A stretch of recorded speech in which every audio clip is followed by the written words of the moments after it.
closed session item A will not be heard today. We're going to wait until the mayor can be part of that conversation. So once again, closed session item A will be continued to the next meeting. Did I announce any of the other reordering? Yes, we can do that. Item 7. Item 7 will not start until 6:30 p.m. The chair for the redistricting task force has a prior commitment and will be available at 6:30 p.m. Item 9, I believe, is going to move up ahead of the public hearings. That's correct. We'll do item 9 before the public hearing, and then we'll take up the Lincoln Avenue specific plan in hopes that the chair of the redistricting committee will be available once again at 6:30. So I think we'll start with comments from items not on the agenda. Mark, do we have people who've signed in? We do, and I'll just make announcements. I believe we have 28. Let's just, in the sake of, with 28, let's just 2 minutes. If everybody could keep their comments to 2 minutes, that would be great. It'll allow us to get 10 people in before we meet the rest of go into the rest of the meeting. So public comment will be limited to a total of 20 minutes at the beginning of the meeting and will continue at the conclusion of the meeting after all the business is completed. Comments are limited to 2 minutes each, as the vice mayor just announced. The city council may not discuss or take action on issues not on the agenda, on the meeting agenda, except that members of the city council or staff may briefly respond to statements made or questions posed by persons exercising public testimony rights. Members of the public shall direct comments to the body as a whole, not to staff, individual members of the body, or the public. No person shall be permitted to interrupt members of the body, staff presentations, or members of the public. Any person making personal or impertinent or slanderous remarks about members of the body, staff, or the public, or who shall become boisterous or threatening or personally abusive of the body, staff, or members of the public, shall be asked by the chair, by the vice mayor today, to cease and desist such activity and may be requested or required to leave the meeting in the event that behavior continues to disrupt the meeting proceedings. And with that, Mark, before we jump in, I'm going to guess that we may have some recurring themes around congregational land and Anthony McLean. I'm going to ask the city manager just to briefly, preemptively, maybe give a quick comment on those items. Thank you, Vice Mayor. As it relates to possible housing overlay of church properties, as I've mentioned previously in these settings, that item is expected to return to council after the first of the year, making a stop first through the Planning Commission.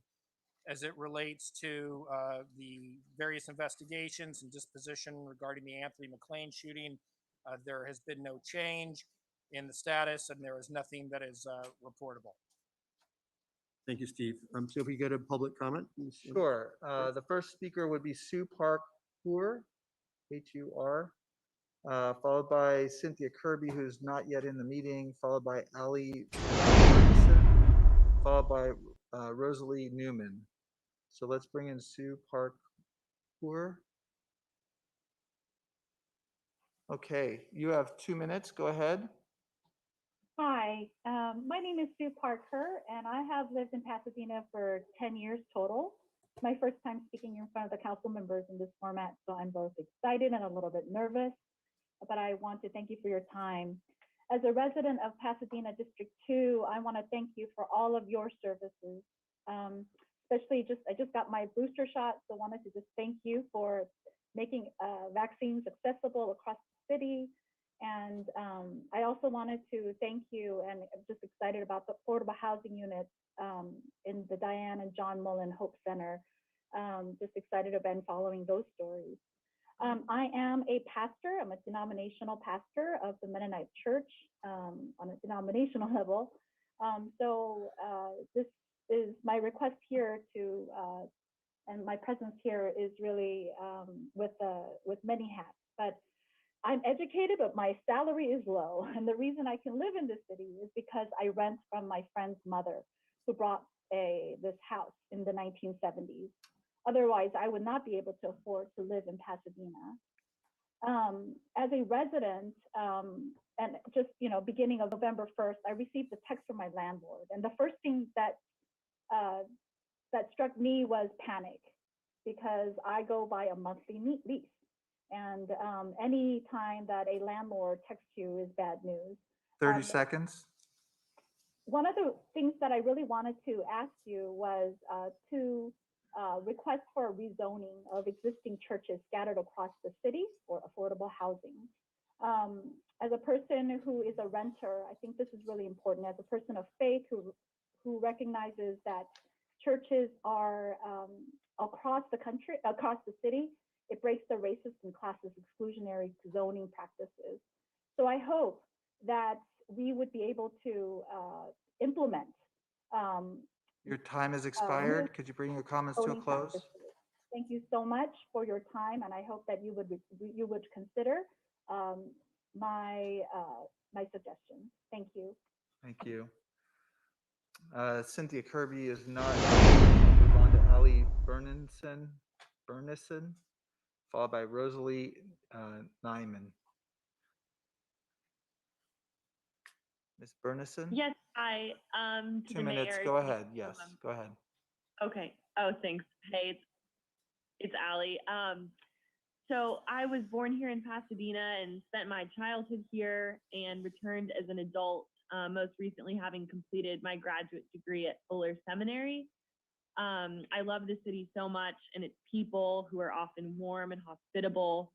And I believe that rethinking and amending key policies on affordable housing would enable us to live up to these qualities that I hope we all want to emulate as a community. So I want to thank the council and acknowledge the incredible work that's already been done in the realm of affordable housing. However, I think there is more that can and should be done. So similar to what Sue was saying, I've recently been searching for housing myself, and I've been struck and humbled by the severe lack of affordable housing options. As a single woman with a master's degree, still the search for housing is pretty daunting and seemingly impossible, as the options for affordable housing are extremely minimal. So if there's a logical solution, I think that we should pursue it full force. So I'm also seeking to support the proposal to rezone church land for affordable housing in Pasadena. I believe rezoning church land would provide much needed additional sites for affordable housing. 10 churches have already expressed interest in having affordable housing on their land. But of course, the issue is that most churches are either not zoned for residential housing or not zoned at a high enough density to make affordable housing development feasible financially. So 20 seconds. Okay, yeah. Pass this ordinance by right. And yeah, I hope that we can partner in reshaping Pasadena to be hospitable and inclusive. That's not operating within, historically racist and classist systems. Thank you guys so much for your time and for all you do. Thank you. Rosalie Nyman, followed by Evie, who has not checked into the meeting, so it'll be Hiram Cormier Jr. Ms. Nyman? Yes, good evening. Good evening. Go City ahead. Council members. My name is Rosalie Neiman. I've lived in the area for over 40 years, but I'm a happy new resident in District 5 for the past 2 years. Our church friends and I support the local advocacy group Making Housing and Community Happen, and they helped me with these talking points. I moved to my street because it was more affordable. I liked the variety. I do like the variety of housing that exists and the nearby restaurants and other businesses. I can attest that multifamily housing next to single-family neighborhoods works fine and can help end the racist and exclusionary zoning practices that have taken place in the past. So I'm joining the previous speakers to support rezoning church land because it will provide much needed additional sites. David Reyes, Director of Planning, has said that there are not enough sites for building affordable housing. And this Making Housing and Community Happen group has submitted a proposal that looks at each church site in the city and proposes a density limit that makes sense considering what's located near it. This rezoning needs to be by right, because if it is not by right, then nonprofit housing developers won't be able to compete with the profit developers, 25 seconds. developers who build market rate housing. And finally, this by right rezoning will put affordable housing throughout the city. And I thank you for your ongoing work to create housing justice in our beautiful, interesting city. Thanks. Thank you. Evie is not in the meeting, so we'll move on to Hiram Cormier Jr., followed by Danielle Wilson, also not yet in the meeting, followed by Alan Shea.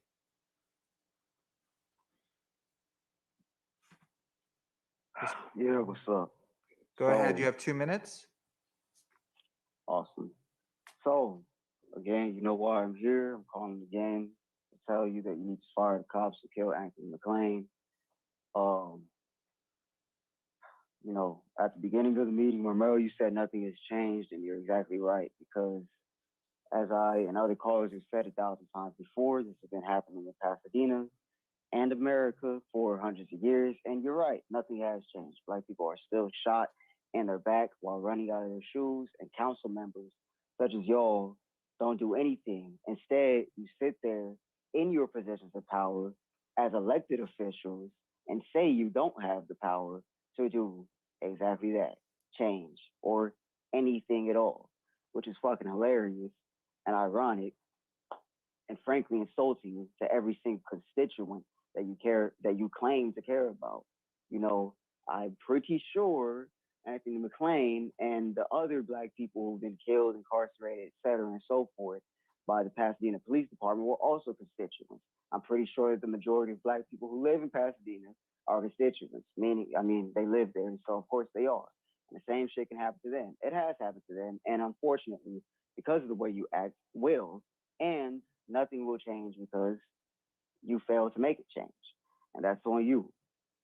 Again, you know, also, Gordo's not here. 30 but seconds. I'm also wondering why, through all his little comments that the little boy makes, why is it that he only really seems to respond when mainly Black women are talking? Women in general, but specifically Black women. I think it's pretty fucking misogynistic. He stares people down. He questions our integrity, he calls us cowards. But y'all are cowards because y'all haven't done nothing to address this at all. So yeah, it doesn't surprise me that nothing's been changed. You know, that cop shop, the whole fucking block, I'm pretty sure I heard right. Your time has expired. Can you bring your comments to a close? Fire the cops to kill Anthony McClain. Bring this injustice to a close. Thank you very much. And fuck you. Sorry, 1 second. Danielle Wilson still's not in the meeting, so we'll move to Alan Shea, followed by Jasmine Richards Abdullah, who's not in the meeting yet. Adriana Batista, who's not in the meeting yet. So followed by them will be Jason Reedy, or Jason R, sorry. *6 to unmute. Good evening, Honorable Vice Mayor and City Council members. As usual, I'm making my routine call. And my routine call kind of is going to be focused today really on will there ever be any of the items agendized that's been called to your attention regarding Anthony McClain?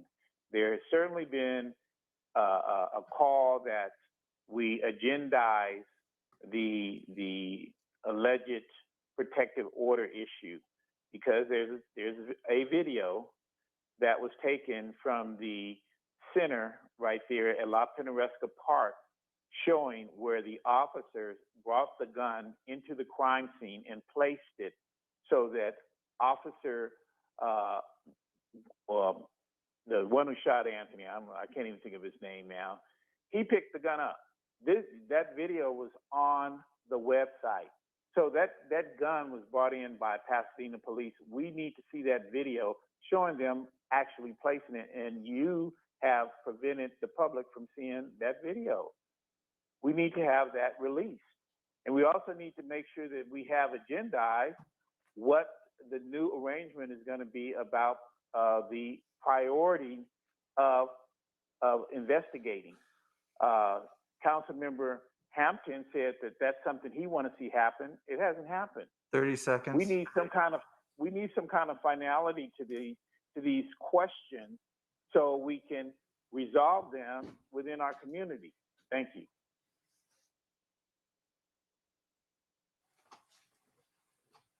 So Danielle Wilson, Jasmine Richards Abdullah, and Adriana Batista are not in the meeting, so we'll move on to Jason R., followed by Kat Ross, followed by Pastor Kerwin Manning.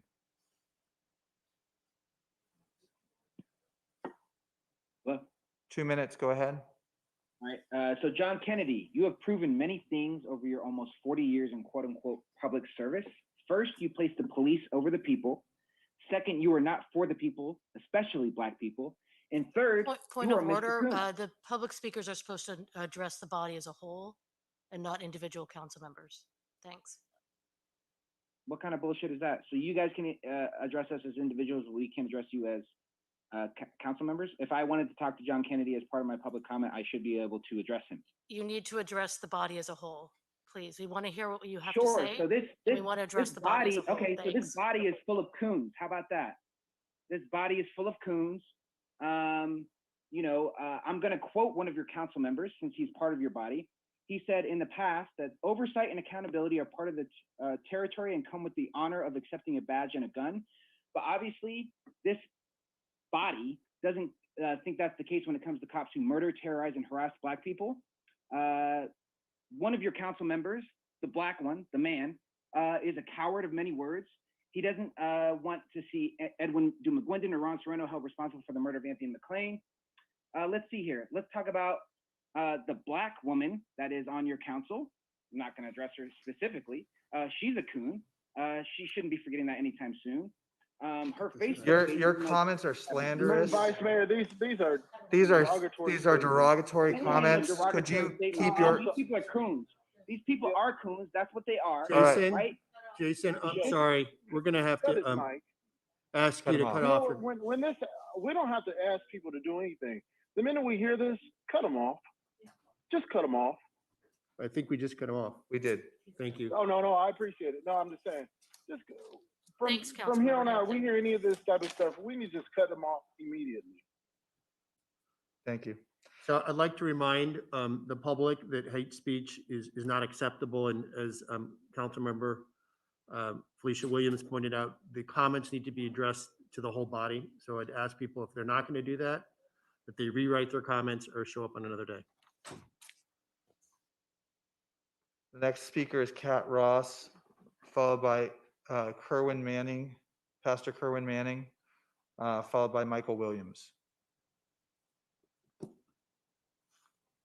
Last week, I asked about the officer-involved shooting policy, specifically changing the length of the administrative review period from an indefinite period to 9 months, which was the amount of time Chief Perez said an investigation could a maximum take.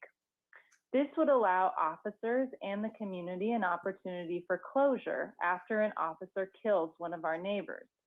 Last week, the council made a motion to add an item to a future agenda for a different issue. I ask that you make a motion today to agendize the officer-involved shooting policy for a meeting in December. This is an urgent matter, and I urge you to take it up this year. Please agendize this issue. It will allow us to know when to show up, when we don't need to show up to talk to you each week. It would also allow us to know your particular views as a body and as individuals on these issues. We really do want to know what you think, and we really do care about how you are taking care of our community members. Thank you. Thank you. Pastor Kerwin Manning, followed by Michael Williams, followed by Jane Ward. Pastor Manning, if you want to unmute. Yes, I come to you today as a pastor, having served over 20 years in this community. I'm here to ask you to hold the mayor accountable for his words and his actions. And I'm asking the mayor to repent of his discouraging comments, dismissive attitude, and dishonest claims towards people who care about the quality of life of our community. For him to offer a public apology. I was so disappointed in the way that our mayor handled and his frustrations with public comments in the past 2 city council meetings. He accused concerned citizens of pretending to speak for the community, and then he called by name Caroline and scolded her for speaking to the council from her living room in Sierra Madre. Then he went on to say that every member should be offended when people outside our community come and tell us about ourselves. This is so disingenuous when our top employee, our city manager, our police chief, and many city employees live in other cities, but they're able to give to this city and to be concerned about matters within this border. The next meeting, he did the same thing with Heavenly Hughes, accusing her of being unable to visit Jackie Robinson and Went Park. And when she corrected him and confirmed that she was feeding the homeless, he didn't say, "Oh, I'm sorry, I apologize, Ms. Hughes." He said, "Okay," and went on. This is not acceptable. Finally, council, I am still lifting my voice according to Proverbs 31:8-9, speaking up for those who can't speak for themselves and asking you to 25 stop seconds. innocent civilians. There has never been a civilian convicted of killing a Pasadena police officer, not a black, white, or any other civilian. But I've personally walked with, visited, officiated, and eulogized the funerals of 4 black men killed by Pasadena Police Department. This is unacceptable. We've got to change. We've got to do better, y'all. And I'm committed to doing whatever it takes and working with you to make sure that this happens. God bless you. Thank you. Michael Williams, followed by Jane Ward.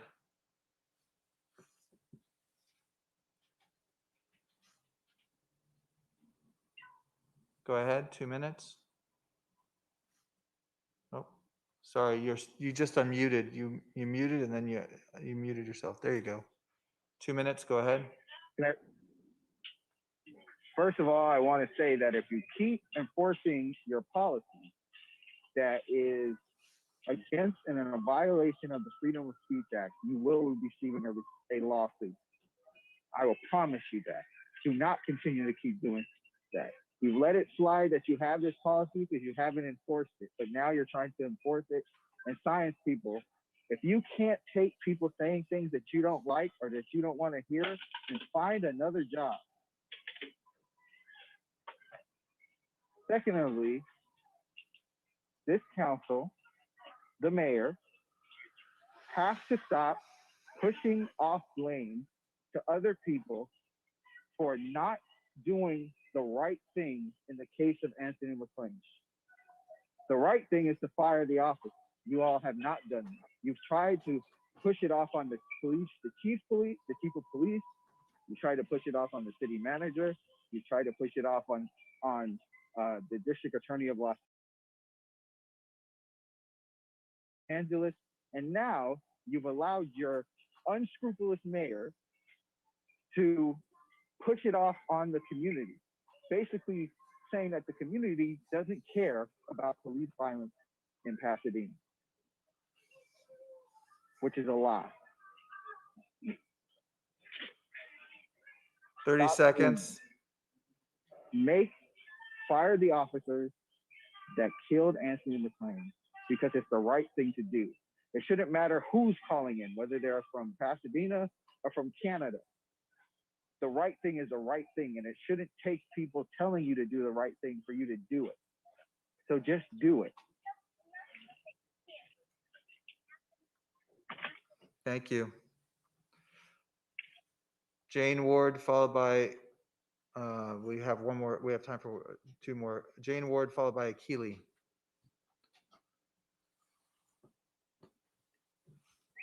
I hear you saying you don't like hate speech, that it's unacceptable. Well, how about hate killing? It's really amazing how fragile and sensitive this city council is, and yet it won't attend to the killing of Black men in Pasadena. I agree with the previous caller that it is time to stop passing the buck. This is your responsibility. Councilmember Hampton said last week that a fireable offense does not need to be a criminal offense. You can fire someone for doing a bad job. You don't need to wait for criminal charges. It seems like your policy is to do nothing but wait for the DA. This isn't only lazy and irresponsible, it's unethical. In other cities, when officers shoot Black men in the back as they are running, the city generally does something. In Atlanta, when an officer shot Rashard Brooks in the back and killed him, the police chief resigned the next day. When the Charleston police shot Walter Scott in the back as he was running away, the officer shot him was sentenced to 20 years in prison. What is wrong with the city of Pasadena? You tell us you're going to agendize your OIS policy sometime next year. That's not fast enough. We need accountability now. We need you to make a statement now. Have you done your internal administrative investigation? Have you finished it? Otherwise, we're going to assume it hasn't happened because you won't make any announcement whatsoever. Mayor Gordo, we noticed that you're only interested in one type of violence and murder, the kind that gets more money for the cops, but not the kind that makes it obvious that the 20 cops seconds. are murderers. If you care so much about public safety and law and order, then show us by taking action against the city employees who shoot Black men in the back. And I want to reiterate that some members of the council have been speaking up about Anthony McLean and about the city's failure to act in OIS cases. Where is the rest of the council? Just Rivas? Where's your voice? Your time has expired. Account. What do you have to say about this? Thank you. Akili will be the last speaker. My name's Akili, and I'm with Black Lives Matters.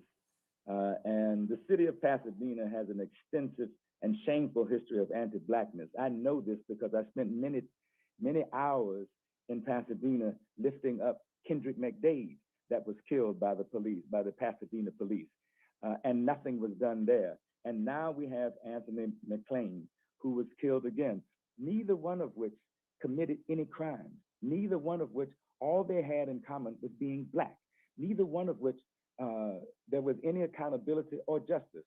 And so your city has a bad and shameful history of anti-Blackness. And worse than that, you have people who Black people who corroborate with it. Now, they don't like being called coons and the rest, but when you corroborate with our oppressor, when you corroborate with the people who harm us, then what else can we call you? If I had my way, I would just put on Malcolm and he could simply talk about the house Negroes and the field Negroes, which you all have some house Negroes there. Your shameful behavior, your shameful unwillingness to listen to, accept, and support the accountability for the murder of both Kendrick McDade and Anthony McLean is an example of your willingness to be against the people, to be against what the people want, and to be for the status quo. Last year, many people, thousands of people took to the streets because of George Floyd. 30 You all seconds. have your own George Floyd. Pasadena has its own George Floyd. And as long as you do nothing, people from around the city, around the county, and around the country will call and demand accountability and justice. Do something. Thank you. That completes public comment for the initial 20 minutes. Mary Itoma, Pamela Wilson, Camille Lewis, Laura Ortiz, Karina Kay, JL, Carolyn Galoni, Una Lee Yost, Ed Washatka, Kristen Petherbridge, Heavenly Hughes, Anthony Manusos, Lesko Brandon, Timothy Iveson, Jill Shook, Sarah, and Julie Diaz Martinez are all in the queue to be called. Julie Diaz Martinez will be the last one called for matters not on the agenda. Thank you. Thanks, Mark. Vice Mayor. Oh, sorry, yeah, please. Is that Tyrone? Councilmember Hampton? Yes, I'm going to be extremely brief. I just want to say that it is not our responsibility to deflect blame or pass on our responsibilities to someone else. I think that it is our duty as elected officials, at least the way I think about it, to make sure that each and every one of our residents feel safe, feel loved and cared in the community that they live in. As a city council member, I will continue to speak out about injustice. I will also continue to speak out about just actual accountability. In this case, Anthony McLean and all other cases where citizens of Pasadena have been shot and killed by the Pasadena Police Department, and there has been no actions taken. I will continue to talk about those actions because until we actually do something about it, I'm not going to stop talking about it. And I'm with, I'm not with any of the comments that are derogatory in any way at all. But as a representative of my district and representative of people of Pasadena, all people of Pasadena, no matter what they look like, no matter what their sexual orientation is, it is important for me to let you all know that I do not believe that we have done an adequate job. I do not believe that this should take this long, and no one has to be considered a criminal to work for the city of Pasadena or not to work for the city of Pasadena. It's all about policy and procedures. And if our officers or any city employees outside of those policies and procedures, we need to hold them accountable, or our staff needs to hold them accountable. So thank you so much. I agree with the speakers in asking, as I've already said before, even before this came up, that the officer involved in this shooting should be fired. So thank you. Thank you, Member Hampton. If we can move on to the consent calendar, do we have any public comment on items that we need to pull from a sweep motion? Yes, there's one public comment request for item 3. Okay. Does any other council members need to pull any items? Otherwise, I would ask for a sweep motion for items except for number 3. I'd like to move the remainder of the consent calendar. Thank you, Councilmember Williams. Do we have a second? I'll second. that. Councilmember Rivas. Thanks, Jean. I think she beat you to the punch.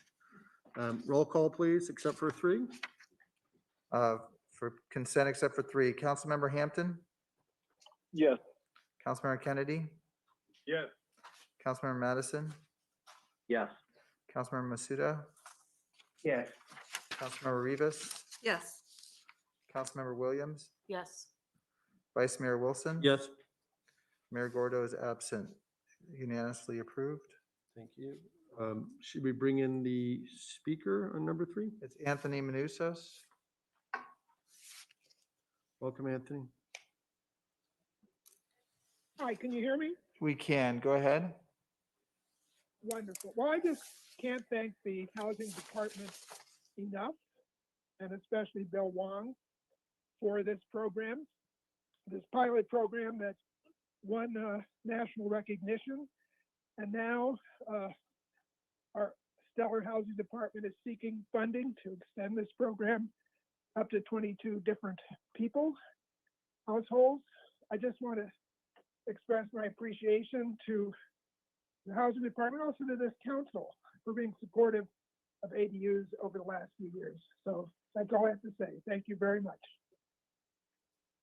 Thank you, Anthony. Any comments? Would someone like to move item number 3? I'll move it. Thank you, Councilmember Hampton. A second, please. Second. Thank you, Councilmember Masuda. A roll call, please, Mark, on number 3.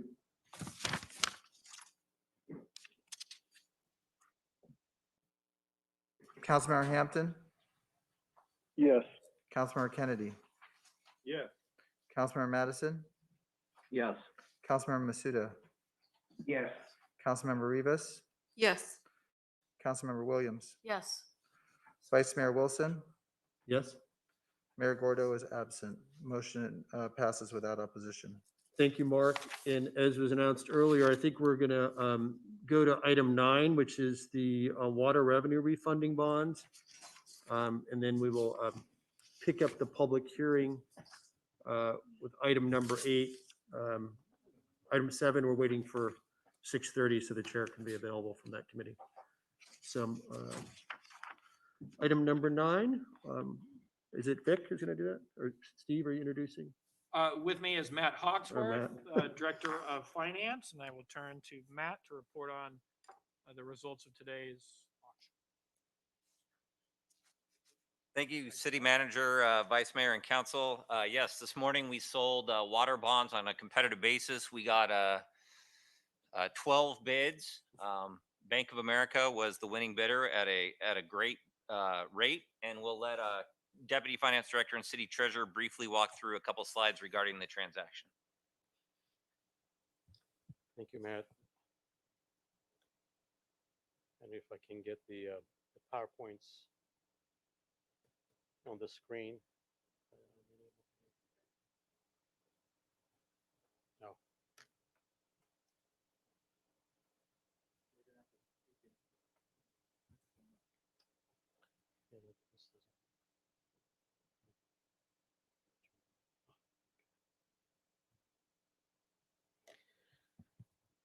Good afternoon. As a background, the City Council approved the refunding of the 2011 A series of the water revenue bonds back in September 13, 2021, and authorized a not to exceed amount of 27.645 million bonds for the refunding, and the borrowing of an additional 15 million of new proceeds. Today, we had the competitive bid sales and the bonds were sold on a competitive basis. And the following are the results of the 12 bids that we have received. And BofA Securities was the winning bid on a lowest true interest cost basis of 2.383629%. Pursuant to the charter, City Council must accept a bid and fix the rate on the bonds by resolution. So therefore, the winning true interest cost was 2.383629%. As the results financially, the net nominal savings from the refunding piece was $1,974,510. The net present value saving was $1.86 million, and the net present value savings percentage-wise is about 14.715%.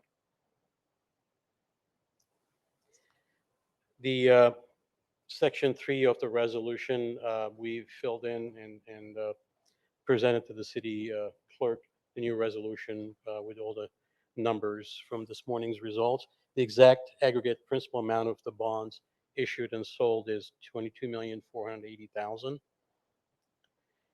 And the Director of Finance is authorized and directed to deliver the 2021 A bonds at a purchase price of $28,693,723.16.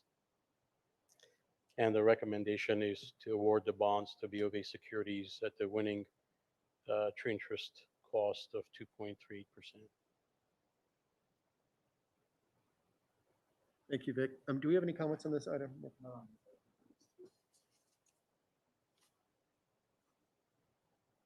Do we have any comments or questions from the, yes, Councilmember Williams?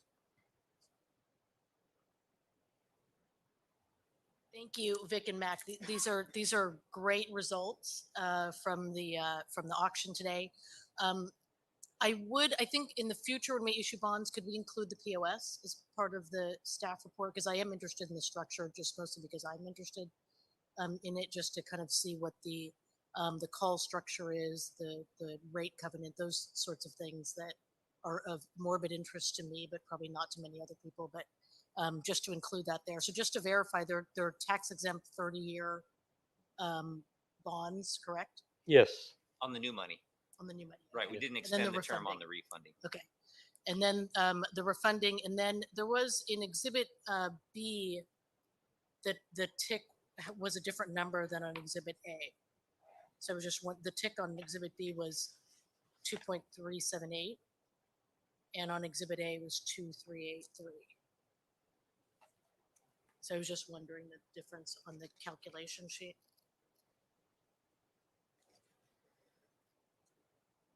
Yes, on the Exhibit A, the winning bid is BofA Securities. I'm reading from the attachment that was presented to as an attachment to the clerk. It's 2.383629%. Yes. Yes. And then on Exhibit B, when it actually shows the final numbers at the bottom, it says the tick is 2378689. So I Oh. was just wondering the difference between the two. I see what you're referring to. Yes.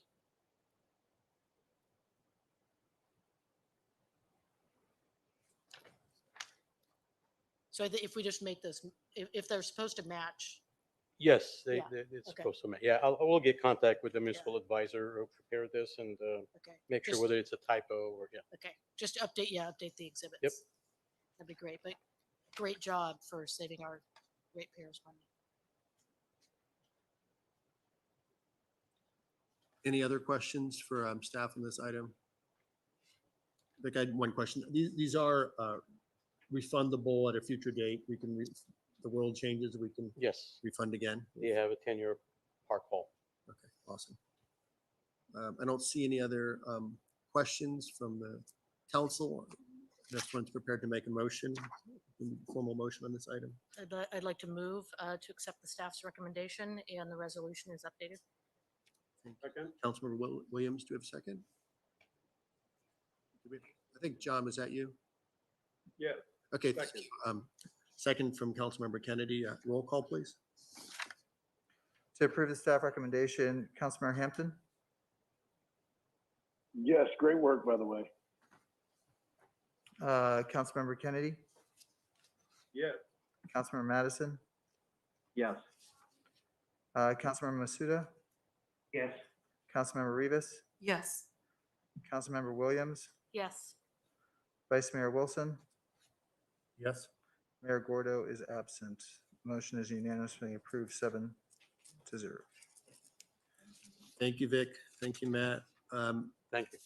We're now going to go to item number 8, Lincoln Avenue specific plan. I think that is it David? Yeah. David Reyes? Yes, Vice Mayor. So stepping into the council chambers is David Reyes, our Director of Planning and Community Development, along with a cadre of other staff members. And Teresa Fuentes from the City Attorney's Office. Vice Mayor, how many public speakers do we have on this? It's a good question. How many public, on this item, Councilman Hampton? We don't have any public Yeah. speakers. No public speakers on the Lincoln Avenue specific plan. I know we had a number from last time, but none So today. we had a presentation. We had a presentation of the plan before. I was just wondering if David could go, well, it's totally up to the full council, but I was just wondering if he could go over the changes. I'm going to guess that's what But his plan if the is. whole council wants to, oh, okay. I was just gonna say, if the whole council wants to hear the whole presentation all over again, that's Councilmember, fine. thank you. David advises that they have a short 10-slide presentation. As you observed, you're absolutely correct. This item came to the council previously. There was a lot of good discussion about it. And also there was concerns about the impact of state legislation on this and other specific plans.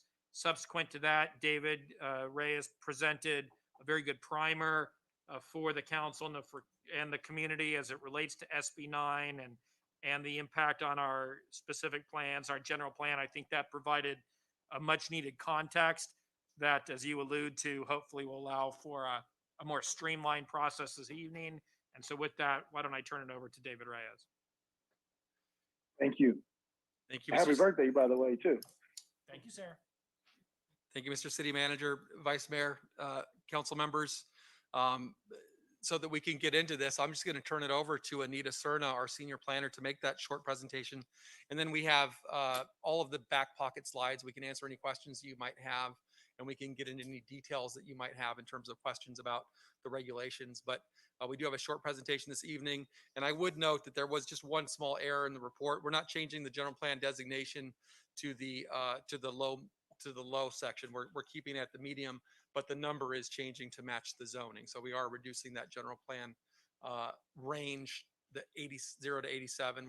We're changing it to match the zoning, but we're not changing the land use designation.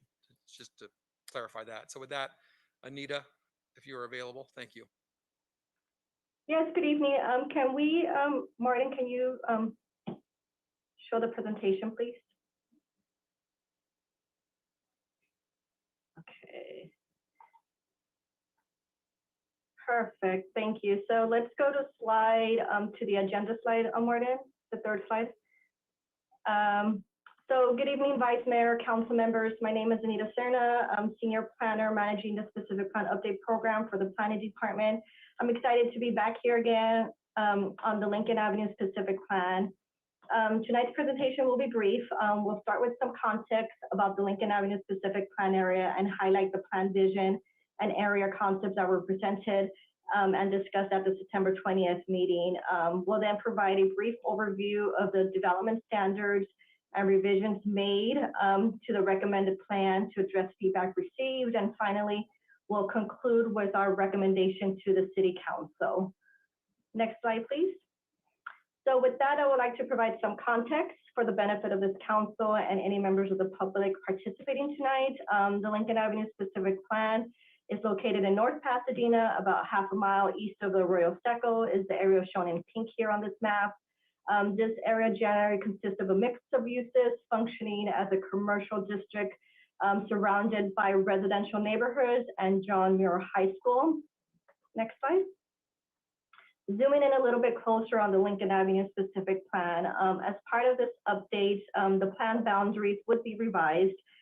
The recommended plan would encompass about 1.1 miles along Lincoln Avenue between Hammond Street to the south and the city boundary to the north. The areas shown in gray on this map are included in the original specific plan that was adopted in 2013. As we previously discussed, the areas shown in gray would be removed from this plan as these areas are primarily single-family residential properties and are typically not regulated by specific plans. The images that you see here on this slide highlight the eclectic mix of commercial or residential uses found along Lincoln Avenue. These show a variety of uses along Lincoln Avenue, which includes some Main Street retail, restaurants, churches. You also have a business park. South of the 210 freeway, you have more industrial-like uses like auto repair businesses and the cement batching place. Next slide. So with that, that was just a little bit on the context of the plan. The Lincoln Avenue Specific Plan document actually provides a lot of detail with regards to the community and historic context and existing uses for this area. These next few slides cover the plan vision and concepts.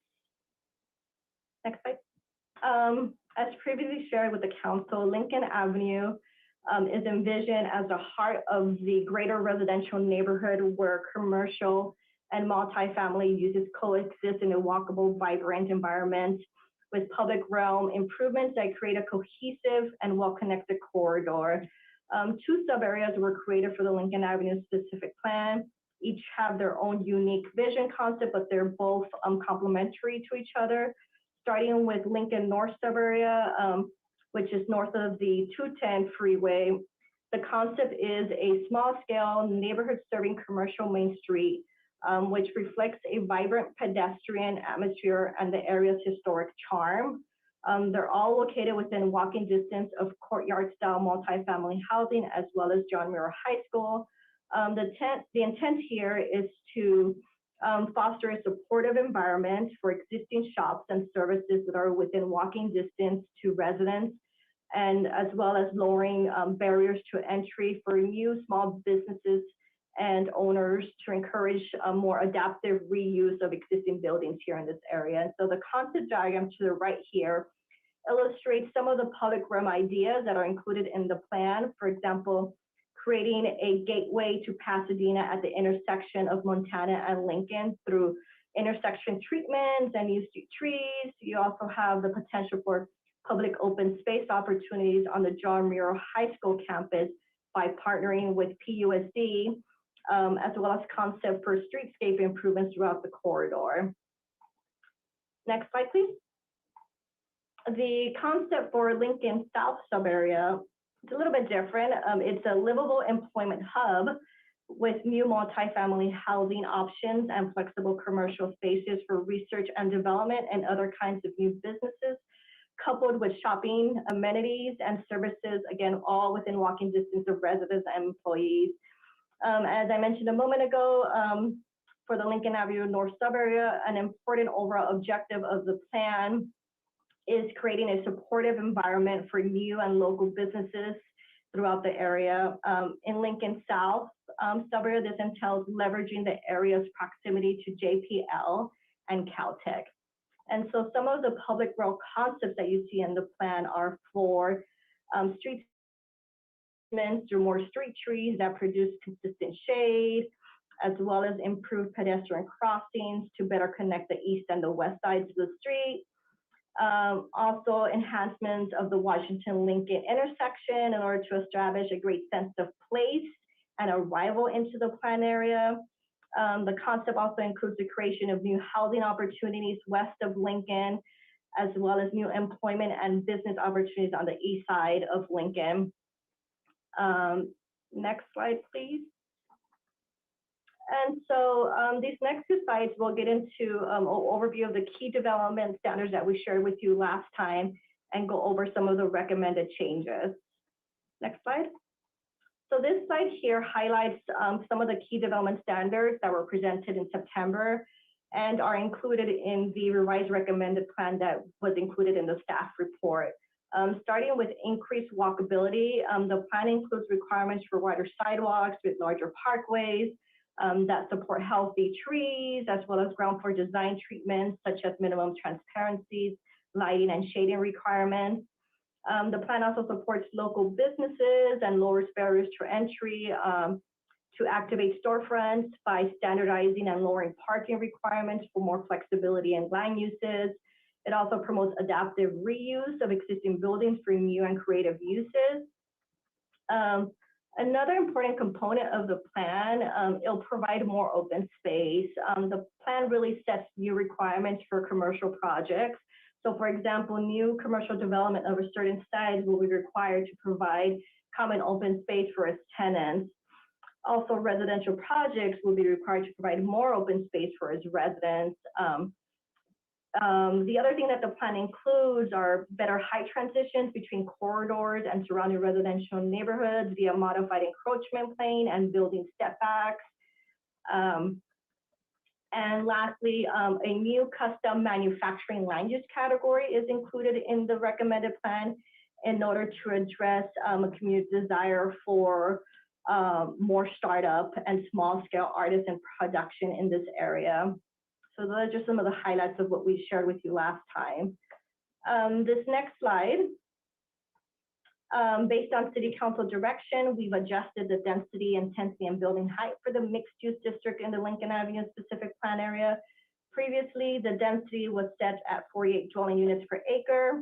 We're now recommending 32 dwelling units per acre. The FAR and height were also adjusted to align with the recommended density. So FAR is going from 1.5 to 1 and building height from 39 to 36 feet. We feel that by readjusting the density, height, and FAR for this mixed-use area, which is located between Pepper Street and the 210 freeway on the west side of Lincoln, the potential development will be scaled down to better transition to the existing adjacent neighborhoods, and while still encouraging revitalization and opportunities for new mixed-use development in the area, including housing. This would also continue to direct growth to the main Lincoln Avenue corridor, strengthening its role as a main street with amenities for the local neighborhood, as well as new mixed-use opportunities that will provide new housing options and economic opportunities for the broader community. Next slide. And so the recommended plan does include a few minor revisions since we last presented the plan. These revisions provide greater clarity, will make the implementation of the plan a little bit easier and consistent with the other plans that are being updated. Just to highlight a few of the changes, for instance, the parkway requirements were revised to match current regulations. New projects would be required to provide a minimum of 30%. Residential projects would be required to provide 60% of landscape parkways. Previously, parkways requirements were recommended at a minimum of 20 to 30% throughout the corridor. We feel that these revisions will provide greater permeable areas within the sidewalk, which would improve pedestrian comfort, increase sustainability, and enhance the aesthetic character of the public realm. The revised plan also includes additional parking lot landscape requirements. This refinement, similar to the parkway requirement, is also geared to increase pedestrian comfort, increase sustainability, and enhance the aesthetic character of the area. And one last refinement that I would like to point out is that the plan standards for walls and fences were slightly revised. We created separate standards for walls and fences for the commercial flex area. This is really to provide greater flexibility within the more R&D industrial type of uses. The standards for walls and fences in general remain the same. All of these revisions, I'd like to note that they're highlighted in the Lincoln Avenue specific plan document for transparency purposes, and was included as in the staff report. Next slide. So with the recommendation, next slide.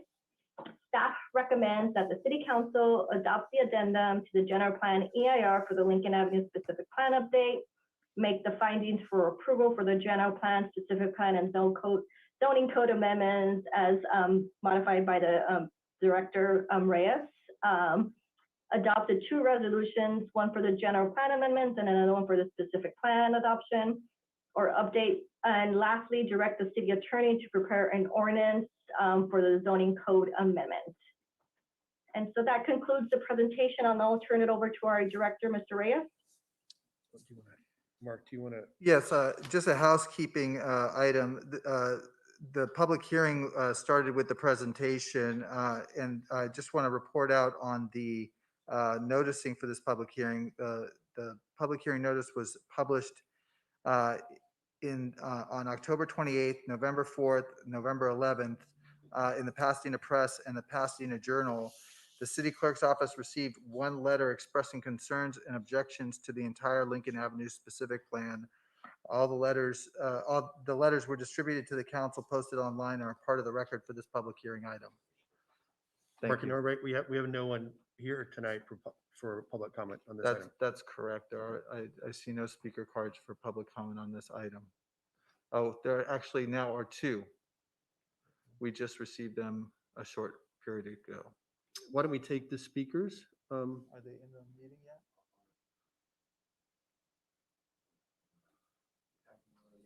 Pamela Wilson.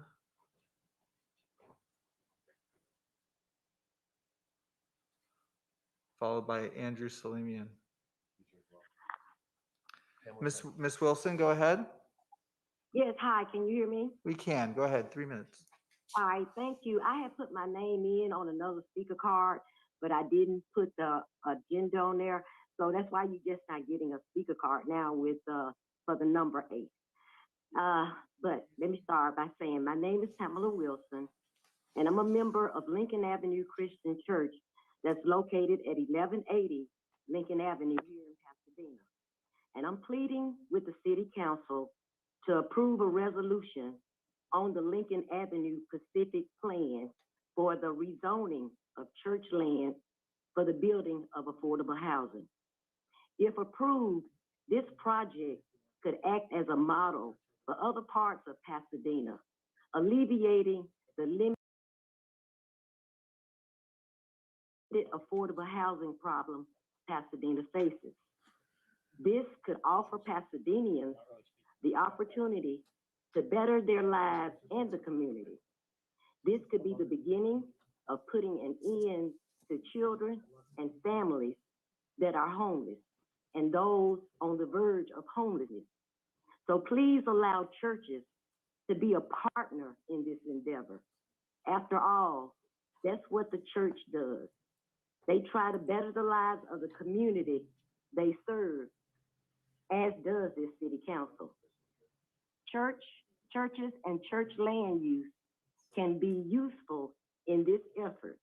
I want to thank you for allowing me the time to voice the importance of this issue. Thank you. David, do you want to respond about that item with respect to the specific plan versus the overlay? Yes, as the city manager mentioned at the outset of the meeting today, Vice Mayor, We will be engaging the Planning Commission in a discussion on church housing in January. And we would look forward to doing outreach with all of the churches. So nothing that we would do tonight or the action taken by the council tonight would preclude the option of having church housing or the property mentioned at 1180 Lincoln be turned in or used for affordable housing. That's a sort of a separate discussion that we're having and not on the agenda this evening. Thank you. Can we have the next speaker, please? It's Andrew Salimian, followed by Jill Shook. Andrew? Good evening. Go ahead. Good evening, council members. This is Andrew Salimian speaking on behalf of Pasadena Heritage. I just want to take a minute and commend staff on this report. We've been working and commenting throughout the whole process. It's been 3 years of comments and collaboration, and they really stepped up. There's a lot in here for preservation. I know some of you are very familiar with this neighborhood, and it's a lot of small single-family homes, and they've tried to find ways to push development away from the homes and towards Lincoln. And I also just want to thank council for taking into account the density bonuses that we're dealing with and kind of recommending density being revised down. Every project that has housing will have a density bonus. So if we're looking at 3 stories on this map, it's going to be 4 to 5 stories. So just keep that in mind. I think that will feel like a very tall building to some in this community, but it's what we're dealing with today in 2021. So this is the first of many, and I hope that we get through the other specific plans. Thank you. Thank you. And then next is Jill Shook.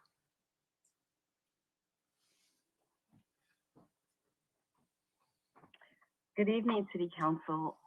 Thank you for allowing me to speak on this topic. We live not too far from the Lincoln Avenue area, and we've been working closely with a number of the churches in that area. The commitment you've made to study the area, we greatly appreciate. It's that you're prioritizing streetscapes and enhancements that will improve pedestrian and bicycle safety. All of that's wonderful. And eliminating some of the parking requirements. Commissioner Delgado, she was seeking to make it possible for churches to also have affordable housing in this area that would be part of the specific plan. And that is unfortunate that it didn't get in there. And what I'm hearing for me is a little disturbing that the point of the state density bonus law is just that, a state density bonus. And I think it seems unfair for a neighborhood to lower the density knowing that they may get a density bonus. That just is not the point of what we should be doing in cities. So I hope that you'll reconsider that. And it really would bring more business to the area. There's quite a number, I've even met a number of homeless people that live right on that embankment by the freeway. And it's so much better if they can be in homes and that's better for business. It's better all the way around. So I do hope that you'll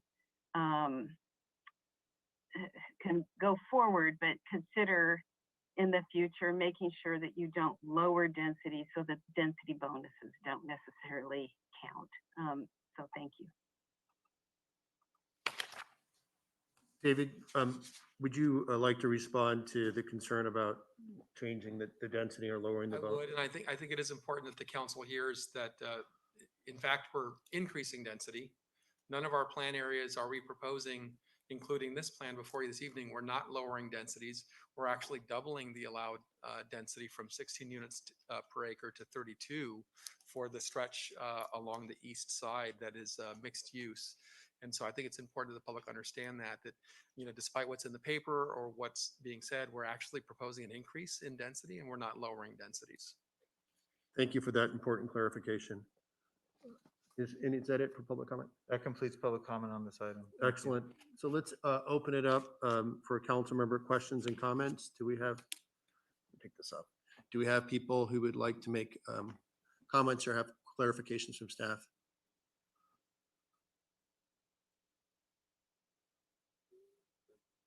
Is Jess? Oh, sorry, Jess. I'm not sure what screen to look at. Thank you, Vice Mayor. Councilmember Rivas. A question on, for David along a similar lines to what you're just speaking of. My overriding concern at this stage of the process, which has been going on for many years, is that we adopt a specific plan that is reflective of the community input over those past several years. I was wondering if you'd just go into a little bit more detail about how you all staff arrived at the 32 dwelling units per acre as it relates to the community input. I don't know if there are any specific issues. I understand it's in response to the density bonus. I understand 32 is less than what was originally suggested, but also double the current levels. If you just kind of flesh that out a little bit. Yeah, I think I'd like to start with sort of the context of the area and what the expectations for that community were. It's a very low scale stretch of commercial land, mostly 1- and 2-story buildings. And that's the predominant character. There is an established multifamily property, sort of several block face that's RM16 that exists on the west side towards the north end of the specific plan area. The specific plan process, I think, has been, COVID was a bit of a challenge for the last round, but it was well attended in this plan area. We did have the 3 rounds of public input, public meetings, as well as 2 planning commission meetings and now the 2 council meetings. I think the feedback that we received is really more about the context in terms of future development. And I thought that the RM32, in terms of what's been presented by staff this evening, made sense in terms of the future area of the city. So it's, again, doubling what's there today. And so if somebody took advantage of that kind of development, and by the way, there is a project that's in process that actually will be in front of this council in this area that we're talking about. And that current proposal is about 30 units per acre. It's townhome style. The 32, I think, does reflect the character and values of the neighborhood. If someone wanted to take advantage of density bonus, which they're allowed to do, this city council has always followed state law in that regard, then they could, and they can ask for additional density beyond that, and they can ask for additional waivers and concessions. But really, the proposal of 32 units per acre is really about the context of the area and the expectations of the community for future development. Thanks for explaining that. So you think it is definitely in line with the feedback we've been getting over the past few years? Absolutely. Okay, thank you. Thank you, Councilmember Rivas. Do we have any other questions for the staff? I'm checking both screens, looking for hands. I had a few, David, and one was answered already, which was what was the current zoning for that area? And you mentioned it's, is it 16 units per acre? That's correct. It's a commercial limited that allowed up to 16 units per acre. Okay, so we are doubling, which is different, a little confusing because we were looking at a higher number and now we have pulled back. Either way, it's a doubling of the density. I wanted to ask, you mentioned, and maybe I missed this last time, this new land use, custom manufacturing, if I got that right. I don't know if that's Anita, could explain what that use is, what would fall into that category, and what the implications are in terms of how that, like the form would work. I'll start and turn it over to Anita. So there's an established business park on the west side that's got a mix of uses. There's like a distillery that does alcohol. There's other small manufacturing that exists, and that business park does very well in terms of providing jobs and business opportunities. And the idea was to sort of keep that, to really have the zoning match what's there now, and then sort of the future vision for that area. So in terms of like small and light industrial, this custom manufacturing idea allows these kinds of uses to go forward and to go in, and provides, I think, a little bit more opportunity than the existing zoning does for the industrial. And Anita, I don't know if you want to go over some very specific uses that zoning is providing for. If you have that table up. Yeah, sure. I can elaborate a little bit more. So as Mr. Reyes mentioned, this particular custom manufacturing use was really try to create a new category to address some of the feedback that we received from the community with regards to some of these kind of lighter industrial R&D, research and development type uses that typically are not necessarily commercial like retail, but they're not either like heavy industrial uses or kind of somewhere in the middle. And so the plan actually has a definition in chapter 4, and I'll just go ahead and read the definition a little bit here. It's custom manufacturing, artisan production is defined as a small scale use limited to a maximum gross floor area of 15,000 square feet that involves the assembly, compounding, design, development, evaluation, manufacturing, processing, packaging, or treatment of components into products and conducted within an enclosed buildings. And so these uses, unlike a heavy industrial type of use, typically have less noise and vibration kind of impacts to the neighborhood. They also have fewer truck trips, for example. And so this is really an important type of use that we're seeing a lot in the business park there in Lincoln. And we wanted to carve out this particular use and promote it and provide greater clarification when we have uses come in and ask for a permit. Hopefully that clarifies the use a little bit. Is the zoning for that use similar or different from, like, I think, don't we have a light industrial or a flex space? I'm wondering how or is it just nomenclature and it's kind of essentially the same thing? It's kind of nomenclature. If in the general plan, industrial was changed to research and development, kind of flexible space. And so it's really a kind of a nomenclature, as you mentioned, a council member, and it's really trying to capture that particular type of use and support it here. Okay, thank you for that clarification. Any other questions? Councilmember Hampton, did you have any questions, or do you want to move the specific plan?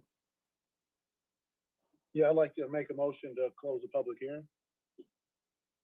We should start with that. Yes, thank you. Do we have a second? No worries. Second. Roll call, please, on closing the public hearing. Councilmember Hampton, Yes. Councilmember Kennedy, Yeah. Councilmember Madison, Yes. Councilmember Masuda, Yes. Councilmember Rivas, Yes. Councilmember Williams, Yes. Vice Mayor Wilson, Yes. Mayor Gordo is absent. The public hearing is closed. Councilmember Hampton, on the matter, did you want to move it? Yes, I'd like to make a motion to approve the Lincoln Avenue specific plan. I just also want to tell the staff, I think they did a wonderful job at making sure that community members were involved, extremely engaged over the past years. Anita, you and your team, kudos. I just want to applaud the efforts and thank you. Just for all. I mean, there was a lot of public comment, a lot of feedback. As well as, once the state law changed, there was also a lot of feedback as well. So you guys pivoted and were able to make the changes that were needed to make sure that we have a plan that is consistent to what was that was promoted during all of the public comments. So I would like to move approval of the plan. Second. As amended. Thank you, Councilmember Hampton. And thank you again, everybody. Do you need to add amended? Just as amended by my initial statement on the general plan. Oh, sorry, As as amended. amended. As amended. Okay, thank you. Thank you. Second by Councilmember Kennedy. Can we have rolls call? Do we have a question?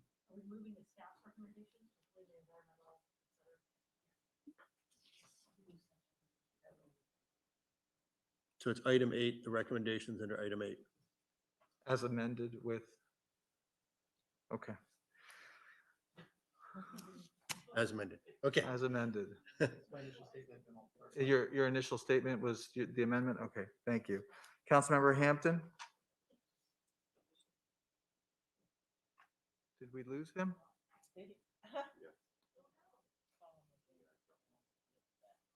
I'll call, hopefully you can return. Councilmember Kennedy?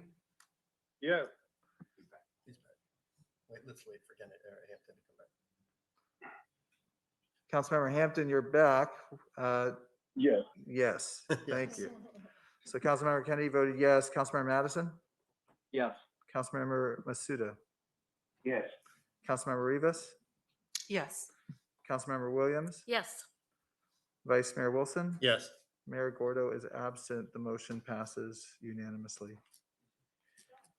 Thank you very much. Congratulations, staff. I don't think we're quite ready to pick up item number 9. So, Seven. which I'll call them. Item 7. I'm sorry, what did I, 7? I'm sorry, 7. So we have public comment on, still have a number of speakers for public comment on matters not on the agenda. Did you want to? Yeah, why don't we pick those up? Point of order. First of all, I respect the chair for not, having other things to do and all. Are we sure we can't even start the discussion on redistricting? And if not, I would suggest we adjourn into closed session and deal with closed session items. But we still have to have the items on, public comment not on the agenda, Steve, anyway, so. We do, but we do those at the end of the meeting, if after the first 20 minutes. Before a closed session, though. Well, I just think it's an inefficient use of our time at this point to. I think to we're not do expecting the chair to comfortably. be here. As soon as the chair of that item is here, we will kind of pick up that item, which I we're believe expecting in about 10 minutes. 10 minutes. Well, I would support, Okay. I mean, if Councilmember Madison wants to make a motion to move the closed session forward so that he's here for it. No. We don't need a motion. This, I defer to the vice mayor. This is well within his purview. And I have confidence in however he proceeds. So I would suggest we use Thank the you. 10 minutes, which is what we have to pick up. We can get, 5 more public comment items in here, and then we'll, hopefully our chair. And I do think it's important that the chair of the redistricting committee be here to provide the report. I know Chair Farhart was very involved, and Steve, I think he was actually your designee. So why don't we, I think we moved him up to 6. Yeah. So Thank you. if you don't mind, let's pick up the public comment not on the agenda. Thank you, Vice Mayor. Mary Itoma would be the first speaker. Camille, it looks like Luia is not in the meeting, so then we'll go to Laura Ortiz. Hi. Hi. Hi, everyone. My name is Mary Antoma. I'm speaking on behalf of Unite Here Local 11. First, I want to recognize this council for doing more for hospitality workers in the last several years than other cities nearby. From the 2016 living wage to the recall and retention laws you passed last year, hospitality workers in Pasadena have better wages and protections on the job than in most neighboring cities. We can't tell you how much we appreciate this as our members recover from the most devastating economic crisis in history. To this end, as FIFA considers the Rose Bowl for a 2026 World Cup venue, we must ensure stadium jobs pay workers fairly for their labor, enabling them to support themselves and their families as they do essential work that makes world-class sporting events in our city so successful. We know that FIFA will bring much needed revenue and jobs for our community here, and workers deserve to share in that. We know that this vision is consistent with the council's values, as we did in 2016 with the minimum wage. Let's make history again by making sure Rose Bowl workers enjoy world-class jobs with living wages and benefits. Thank you. Thank you. Laura Ortiz, followed by Karina Kay. Ms. Ortiz, go ahead, 2 minutes. Ms. Ortiz? Hello, I'm here. Hi, how are you? All right, go ahead. My name is Laura. My name is Laura Ortiz, and I have worked as a bartender and food attendant at Staples Center for the last 17 years, and I work at the Rose Bowl as well. So I'm calling today to urge the City Council to address workers' issue at the Rose Bowl. As my job working in the service industry, I enjoyed a good labor standard. My voice heard, and my rights are respected because I have unions. We have a stable labor management relationship with workers at the Rose Bowl, deserve the same. FIFA is considering to hold in the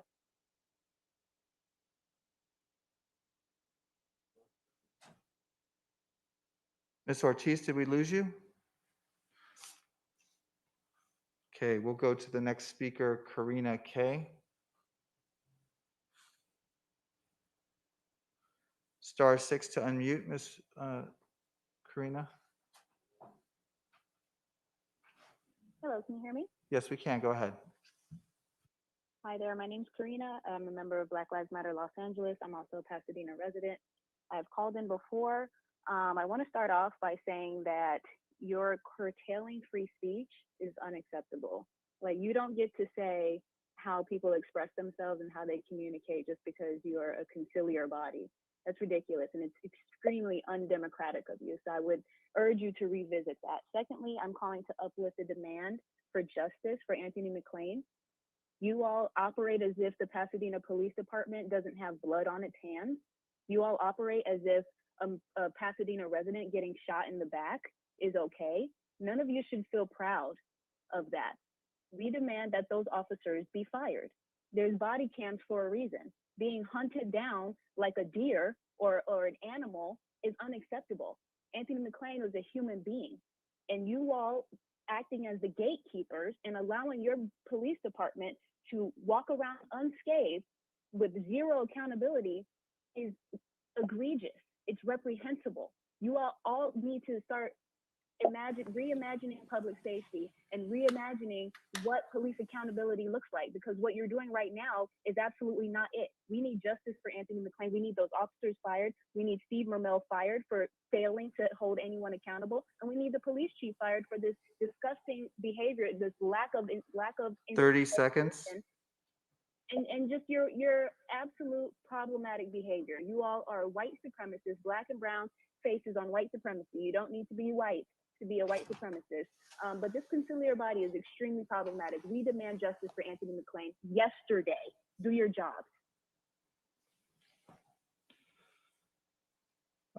Carolyn Galoni, sorry, there's a speaker by the name of JL that is not in the meeting. We'll move on to Carolyn Galoni, followed by Una Lee Jost. Carolyn, 2 minutes. Hi, yes, I'm calling again to demand that you fire the cops that were involved in Anthony McLean's murder. Officer DeMcLennan, Serrano, Maroney, and Duncan. And I mean, this is not, we can't keep saying like Pasadena has to come out and make us do something. This is absolutely absurd that we're allowing police officers to get away with murder and to systemically oppress groups of people. And Pasadena, this isn't the first one. I've been here for a while. I've been out here with Black Lives Matter for a while. This is not the first killing that I've protested. This is not the first time I've spoken to you. This is not the first case I've spoken to you about. It's been years. Get this done. Councilwoman, you need to agendize this and make some waves. Why don't all of you state your positions on this?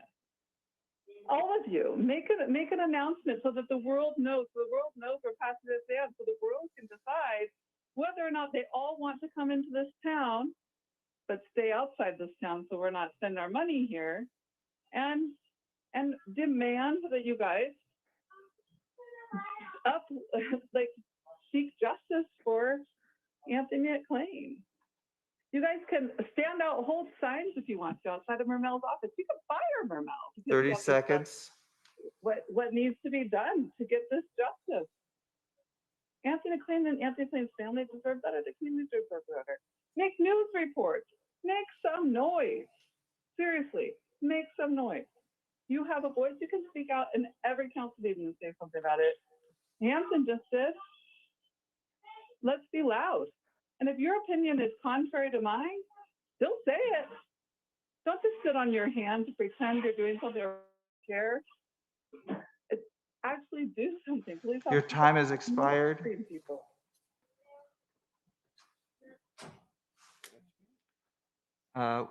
There's a person by the name of JL.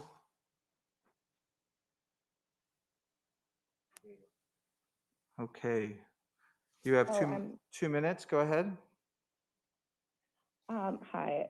Just like the previous callers, I am making it clear that we deserve and demand justice for Anthony McLean. It is going on a whole year, and you guys have done absolutely nothing. During the summer of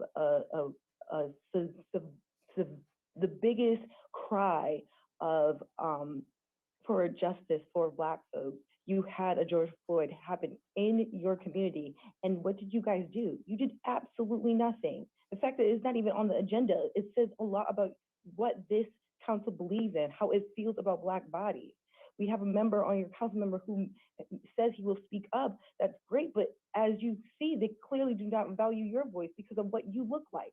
So we really need to stop all the bullshit and really hear what the people in the community are demanding. They're demanding that the officers that killed Anthony McCain be fired. That's just simple. That's just public safety 101. Clearly, if you're feeling threatened when someone's running away from you, which I don't know how you can feel threatened when someone is running away from you.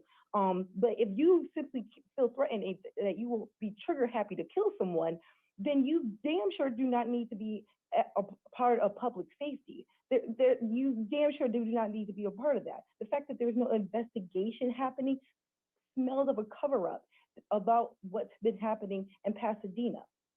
It smells funny.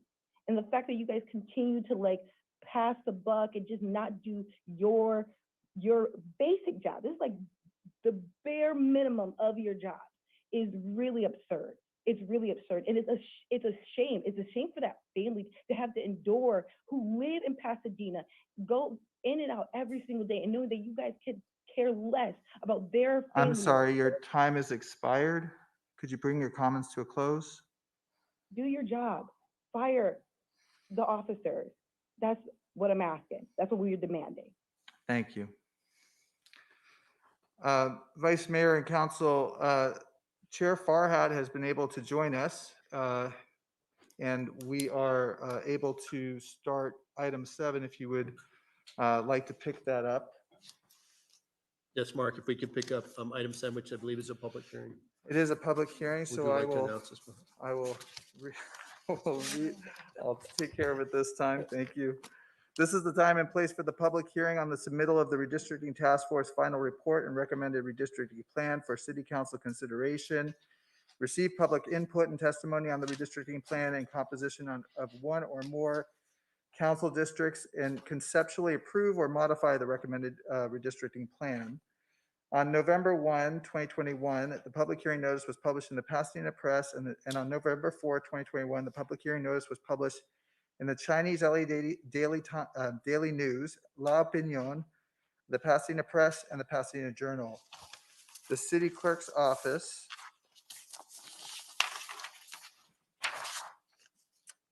received one letter in support of the minimal change map with a 10% deviation, and this is correspondence we received since the last task force meeting on October 30th. One letter expressing concerns and advocating for specific council district for the central district, and one letter providing general comments, as well as 18 community of interest maps that were submitted by one individual. Those correspondence and maps were posted online, distributed to the city council, and are part of the public hearing record for this item.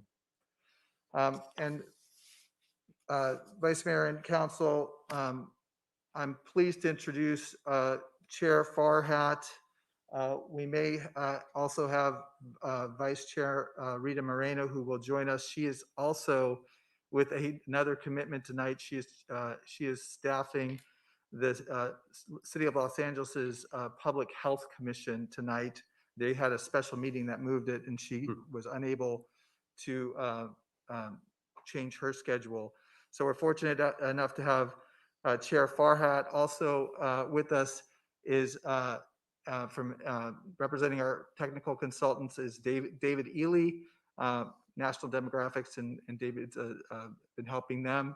We have Kristen Parks from NDC who's here as well, and Teresa Fuentes, who has been a big help with me and a partner in this process as we've been working through redistricting with the task force since May 5th.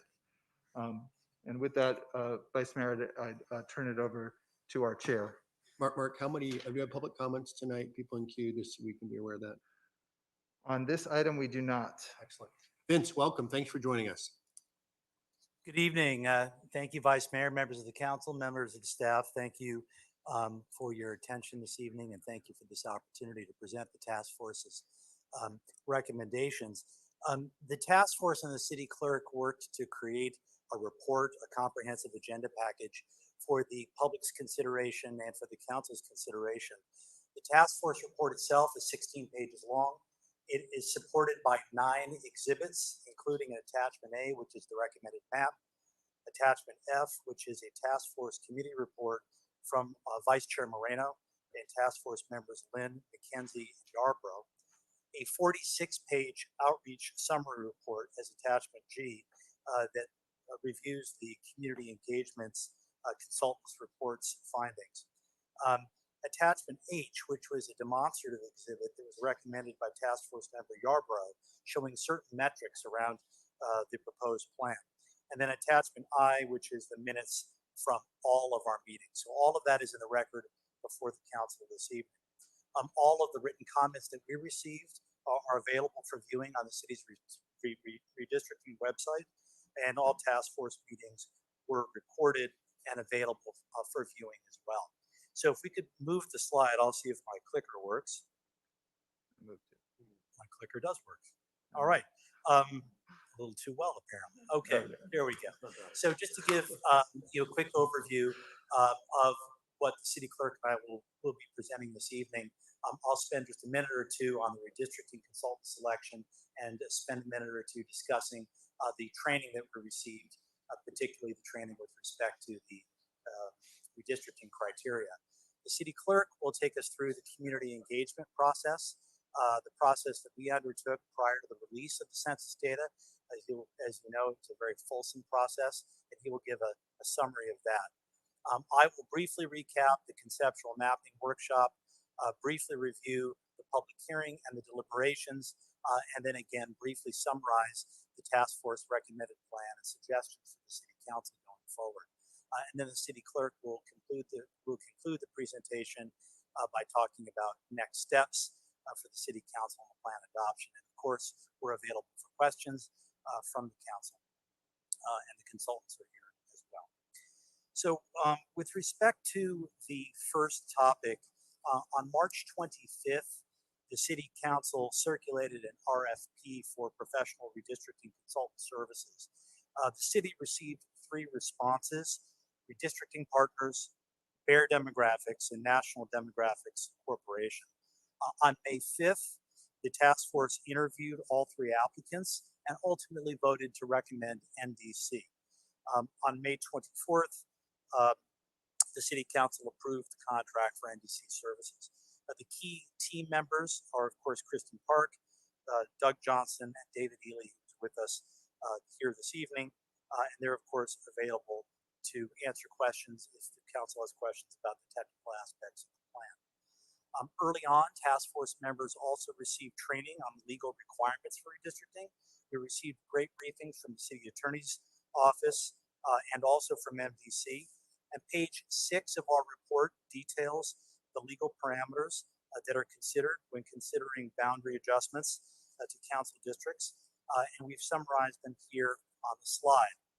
Federal law being the first requirements, California law, including the importance of compliance with minimizing division of neighborhoods and communities of interest, maintaining compactness, and the information that's relied upon is, of course, census data, federal and state law, Fair Maps Act, public testimony, American Community Survey data, and California statewide database. So the first 2 criteria are federal, and then the second criteria is state law.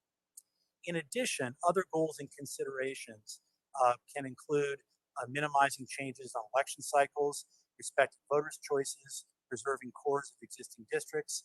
The input that we received from the city council pertained to preserving the core of existing districts, maintaining a connection to Colorado Boulevard, minimizing the delay of voters slated for participating in the 2022 election, And really the task force's number one goal through this whole process was to facilitate a redistricting process that was transparent and inclusive of the diverse communities of interest here in Pasadena. So that's a quick overview of the selection of the consultant and the trainings that we received.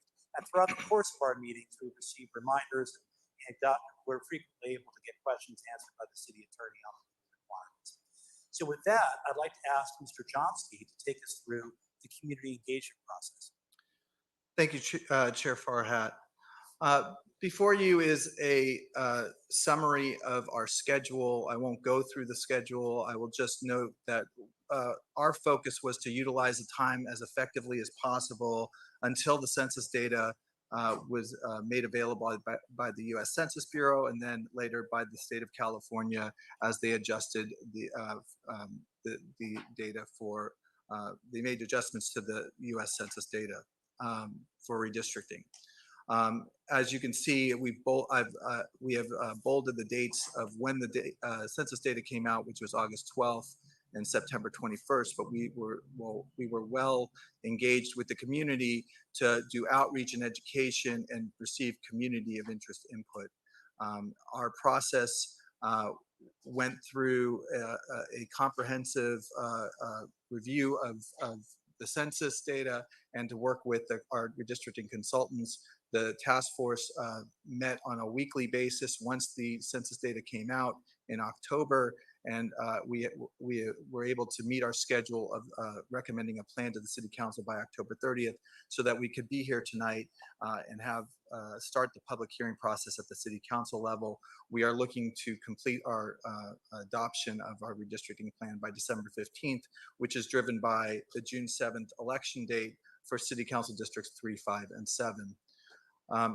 As the chair has noted, there's a comprehensive summary of outreach that is attachment G that was prepared by our outreach consulting team, Trepepi Smith and Allegra Consulting.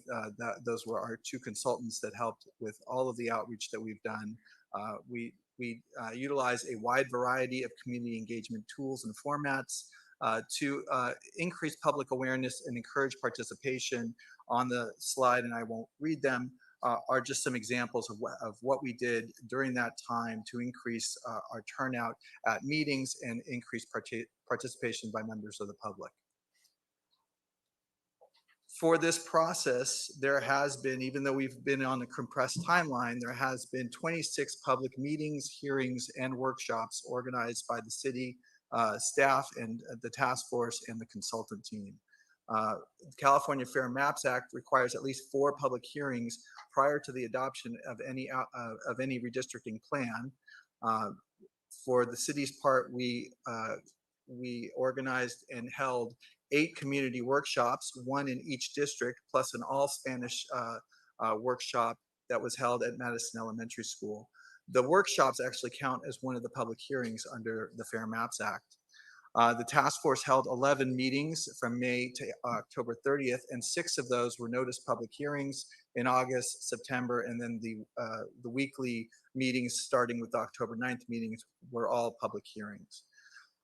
We will have held 7 city council discussions by the end of this process on redistricting. 3 meetings occurred recently, March, July, and September. And today is the first of 2 meetings in November, both of which will be public hearings. There will be another public hearing in December, and then a final meeting December 13th to complete adoption of the ordinances. So as you can see, while the act has required 4 public hearings, we far exceeded that requirement. In terms of community engagement and participation, we have received 267, we have had 267 total participants at our 8 community meetings. We've had over 200 participants as part of smaller community meetings with community partners that were organized in coordination with city staff, but mostly by community members. We had 135 participants at our October meetings and public hearings, and that averaged out about 27 participants per meeting.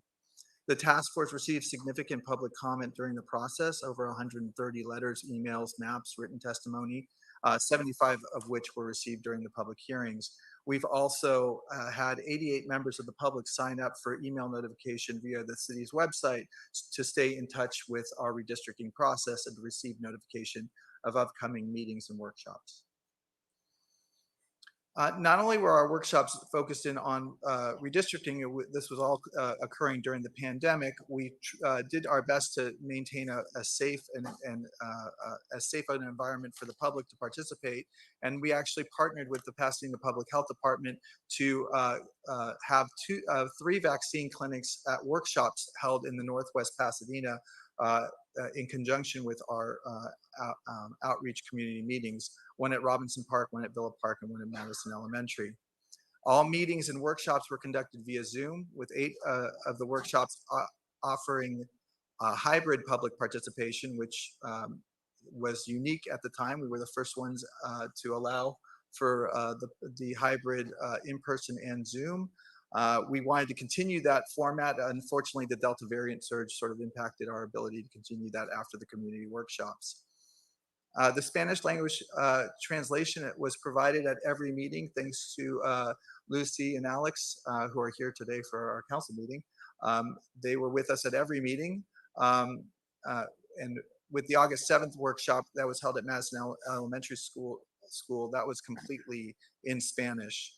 We've created a comprehensive record for this process, and all of that information, all the presentations, correspondence, meeting notices, videos of everything has been posted on our city's redistricting webpage. We have an English, a Spanish, and a Chinese version of the webpage, and we provide here the website.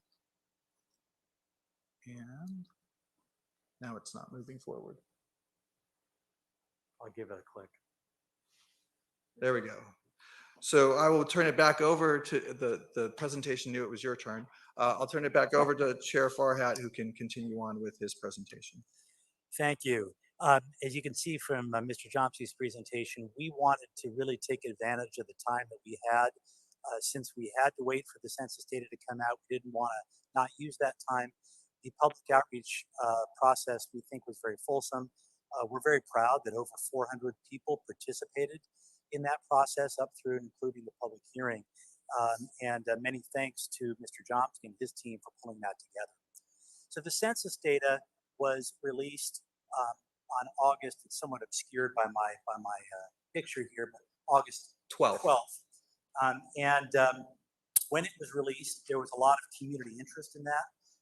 And ultimately, the task force had 2 meetings where we discussed the census data. You'll recall that we couldn't move forward with mapping until after the state of California put its own gloss on the data and then presented it to us during September. And so we took a considerable testimony about the census data, and it became apparent to members of the community and to task force members that there had been an undercount. I think it's been widely reported. Obviously, there were issues around the census in the last cycle. There was an undercount. I think there was consensus in our community that the folks that suffered that undercount were people in Northwest, and that was a reality going into the mapping process that the task force members of the public were keenly aware of. So when the final redistricting population data was released, at that point, only at that point, could we begin the formal mapping process. But before the release of the information, in addition to the community workshops, we also took lots of testimony and encouraged public participation around what are the communities of interest in Pasadena. And we heard from a variety of diverse communities of interest, longstanding communities of interest, relatively new communities of interest, and even leading up to the final map information. We had a considerable amount of public testimony and public comment testimony regarding communities of interest. So we really began that process resting upon a firm foundation of a robust public participation. So this slide recaps on August 12th, the preliminary information was released on August 19th. We had our first public hearing on community interest, testimony and input, an initial discussion of census data issues. On September 18th, the vice chair and I decided to have a special meeting to focus in on further community of interest testimony and input, to get input from NDC and city staff regarding the census undercount. That was an important community discussion. So by the time the data was finally released on September 21st and we could open our public hearing, we had had that robust discussion. And as the slide reiterates, the undercount was an important factor that informed the task force's deliberations and recommended plan. And we have citations to the report, the various pages where we discuss that. You'll see that comes up over and over again in our report.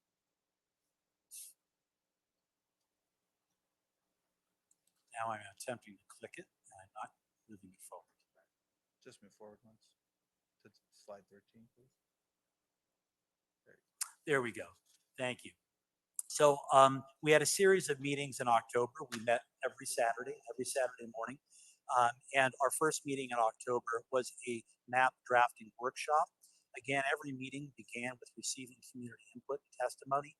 At that meeting, the task force gave direction to the consultants to prepare conceptual plans for further public hearing.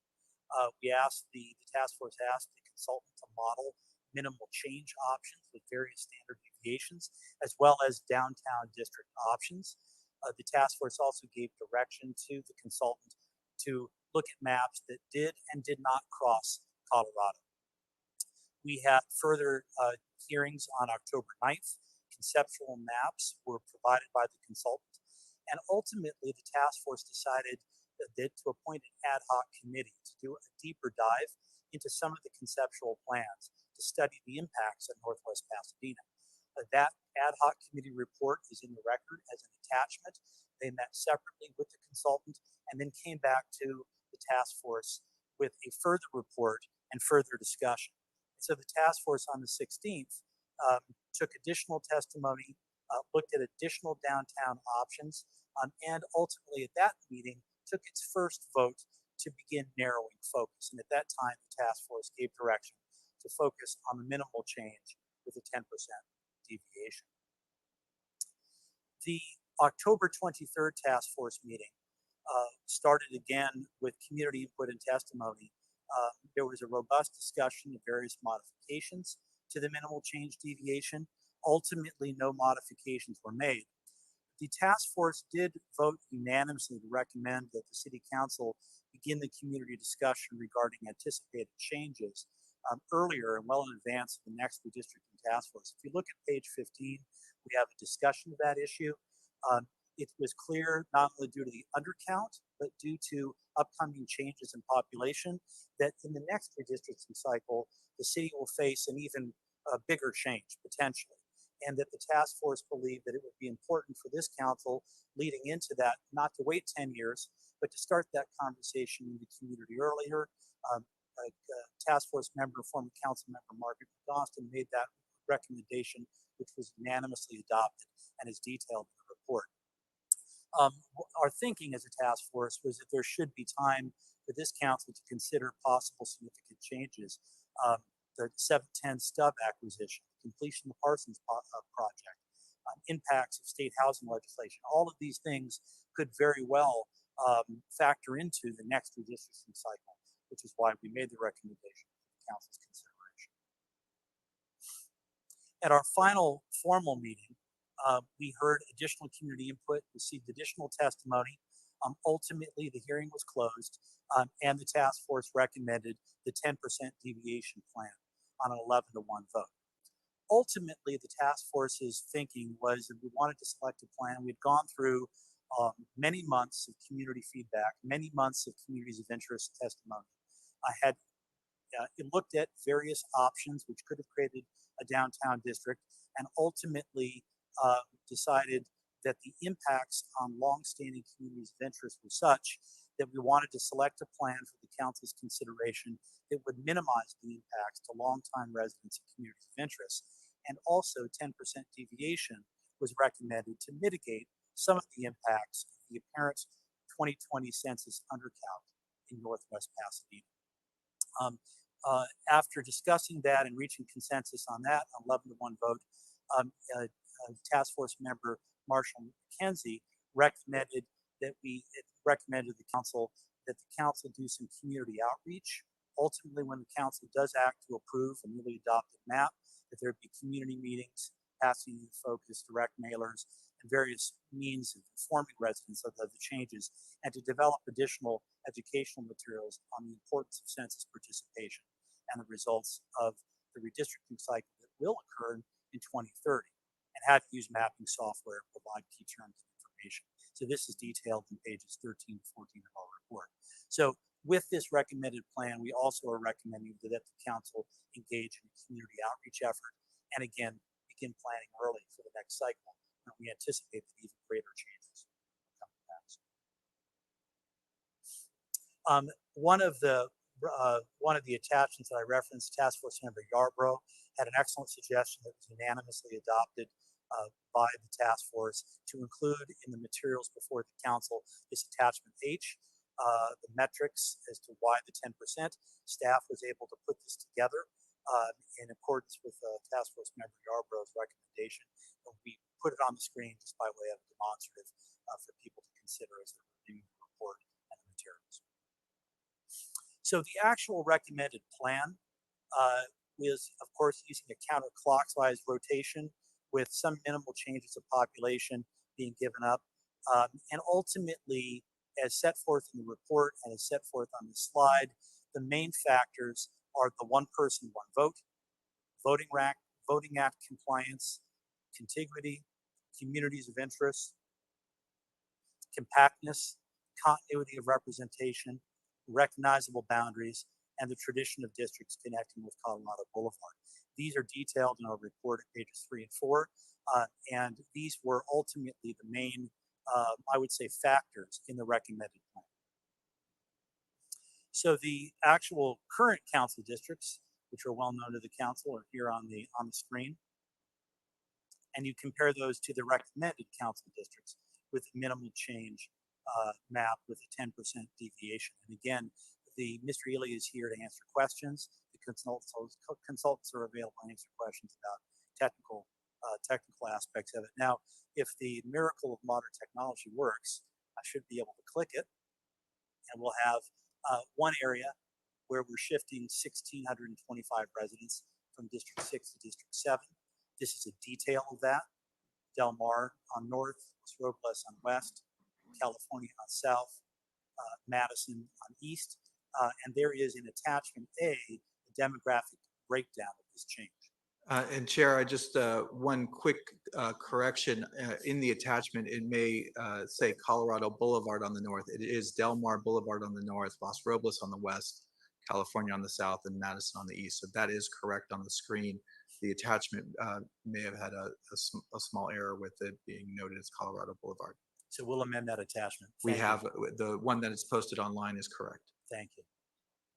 And the next focus area, a shift of 985 residents into District 2, Colorado on the north, Oak Avenue, Del Mar on the south.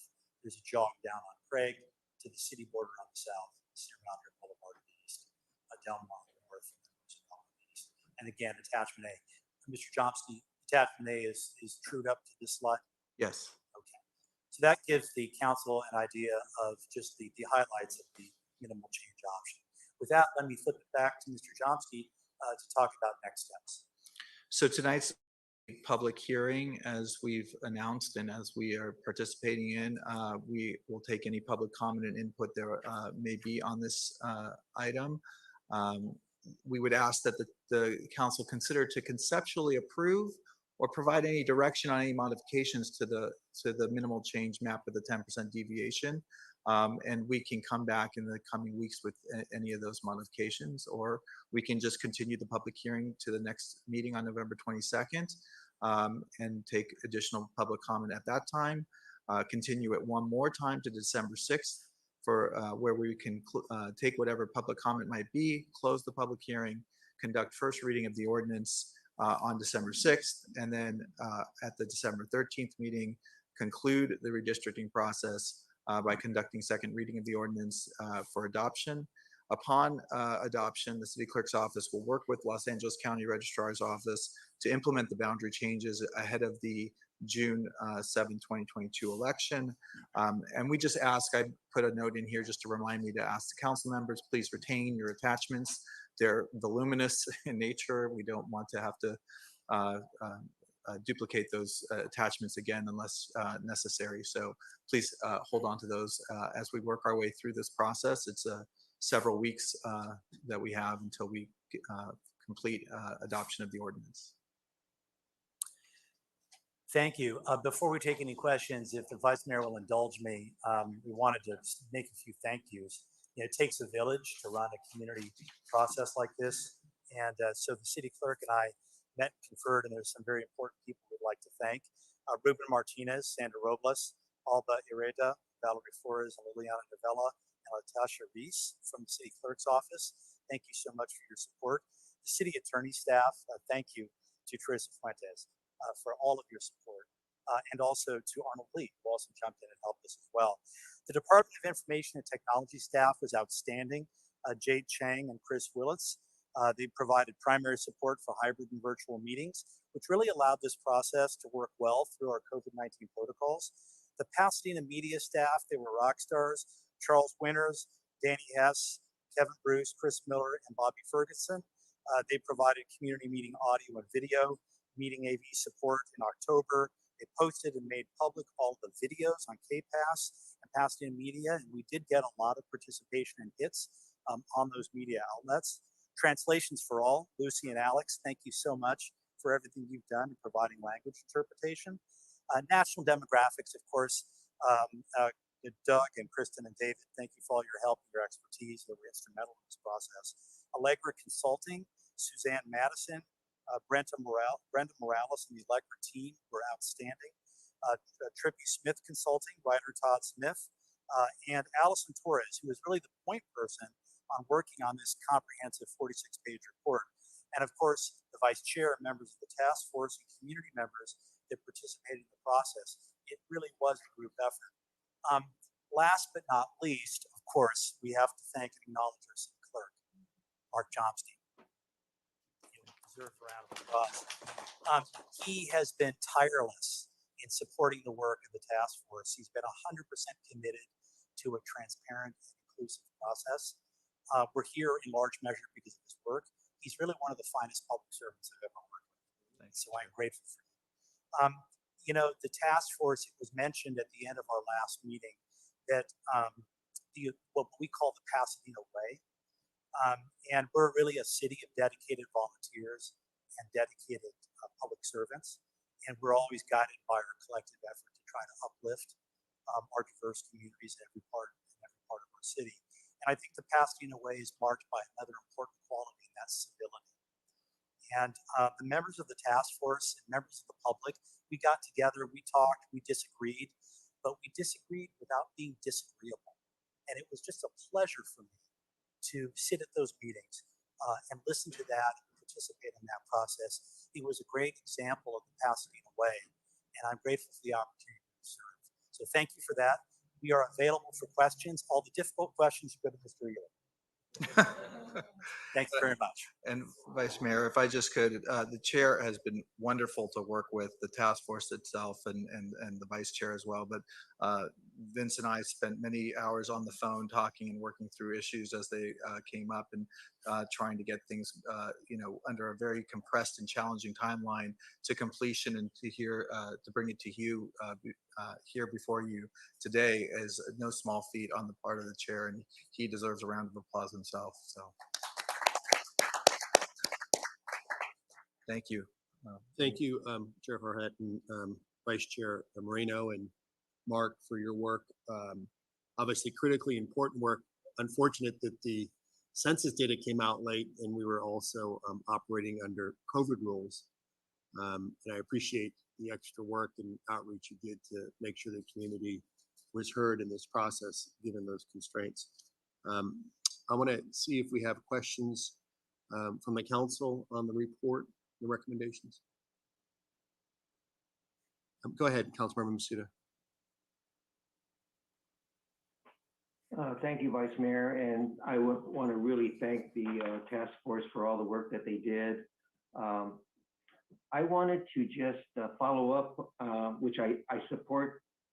I support the map at the 10% deviation minimum change. I know that Mr. Ely, if Mr. Ely's there with you? Yes, he is. He will come forward now. Okay. Mr. Ely, I noticed that that portion that's near the freeway, that the place where it looks like a little finger came up during the discussion, and I believe that it was said that that would be removed and it would show a straight line there. Yes. On a map. Yes, that's correct. The census blocks, the boundaries don't extend across the freeway cleanly. And so the redistricting software works with census blocks, the mapping software works with census blocks. So the initial maps all had a little jog there. The little jog there doesn't really exist. And so the final maps, I'm not sure what's in the documents that are in front of you, but the final maps would have those jogs straightened out. So the street that the boundary is on, north and south of the freeway, the boundary would extend across that area. Yeah, okay. And so that was my question, and thank you so much for your service. Okay, thank you. Thank you, Member Masuda. I had Councilmember Williams and then Kennedy. Felicia. Thank you, and thank you for all the hard work to the task force and to the city clerk. I do, since I'm now the district that violates our Colorado Boulevard rule. I just want to understand a little bit better how that decision was made.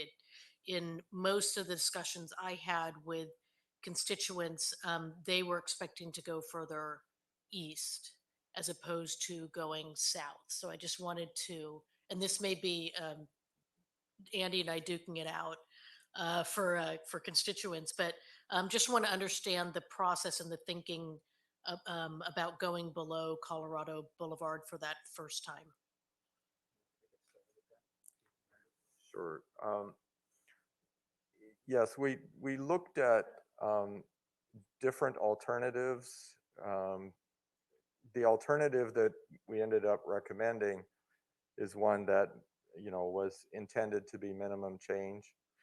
And so to the extent that we had any changes that moved District 2 to the east, District 4 would have been losing population to District 2, and then District 4 would have to pick up population. So in a sense, it would double the amount of change that was necessary. Additionally, the population immediately south of Colorado Boulevard, in that particular section of Colorado Boulevard, is very much part of the same community as the areas to the north of Colorado Boulevard, unlike most areas along Colorado Boulevard. The area north of Colorado Boulevard is separated by the freeway from the rest of District 2, but but the whole community is connected together, and basically there's north-south streets that connect the community together. So my feeling in creating the options was that population was a better fit with District 2 than it would have been with District 4, and at the same time as being the minimum change option. Could you bring up the map again of District 2 that you had sort of a blown up one that shows? Yes, exactly. Hold on one second. Okay. We gotta share screen and then everybody can see it. One sec. There you go. So it's a little hard to read the street. So on the left, it is, on the west, it's On the left is Oak Avenue, and then it comes down to Del Mar, which jogs in, and then it goes down on Craig, and then it follows the city border limit on the south, and then it jogs up on Sierra Madre to Del Mar, and then jogs in again on Del Mar, and goes up Roosevelt. To Colorado, and then Colorado East back to Oak. Okay, because I understand what you're saying, Mr. Early, but Oak and Roosevelt are stop signs. And so they don't, it's not, unlike Craig, which does go all the way through, and so the communities would be connected. I guess I don't see the communities as connected if you can't cross the street. So I think that would be my concern. But my understanding as well is that with our population in District 2, I don't think any changes need to be made, correct? We would still be within the deviation, the 5% deviation, right? The deviation that drove this change is after we transferred population from District 6 to District 7 to bring District 6 within appropriate population, then District 7 was overpopulated. So District 7 had to give up some population. And without crossing Colorado in the more in the western part of the city, it had to give up population either to District 4 or to District 2. And so the minimal change was to have District 2 pick up that necessary population. Okay. Thanks. I think Mr. Kennedy was next in the queue. First of all, I'd like to thank Vince and the Vice Chair, Ms. Marino.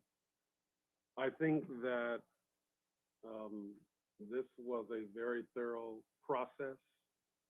I think the community felt initially that they had some concerns, but then the redistricting task force commission heard them and Mark heard them as well, our city clerk, and was willing to have as many meetings as necessary to communicate to the community and to hear what the community's wishes were. I think that says a lot about Pasadena. I think it says a lot about your leadership. Also, I would like to thank all of the consultants that our city clerk brought on board to assist in the process, particularly the outreach, and those who were involved in the technical aspects of putting the maps together, having looked at all of the communities of interest, including maps that may have been drawn by others, whether they were 5 maps submitted by one person or 1 map submitted by an association, or what we term in this process, as I said previously, community of interest. So I think the council had given some direction, and I think that you all who are part of pulling all this together, Vince, city manager, our consultants, have really responded in a way that is reflective of the direction, the general direction that you received at the beginning of the process. This effort is not to make us happy, but I think in your opening comments, Mr. Farhat, you've articulated what were the challenges, how you responded to the challenges, and what you were seeking.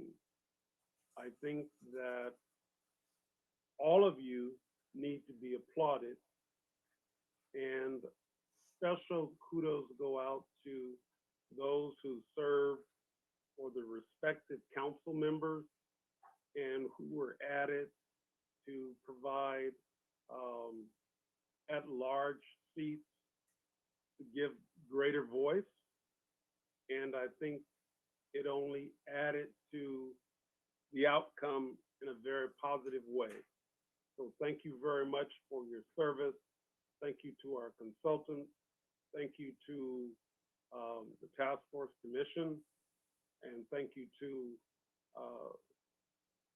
City Clerk Mark Chomsky, who, well, I suppose you could say does a good job. So thank you again, and those are the comments that I have.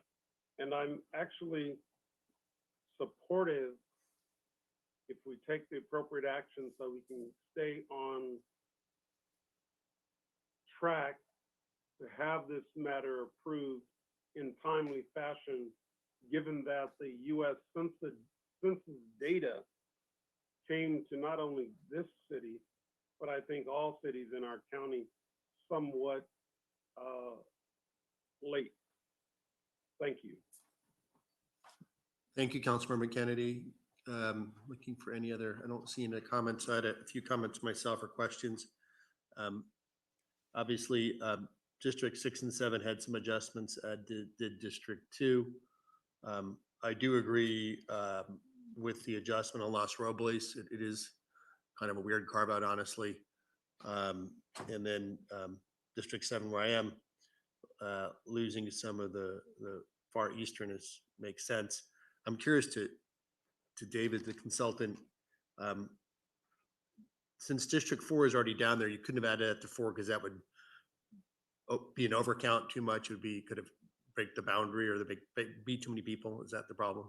Yes, to stay within the 10% deviation, District 4 didn't have Capacity. room capacity to take all of that population.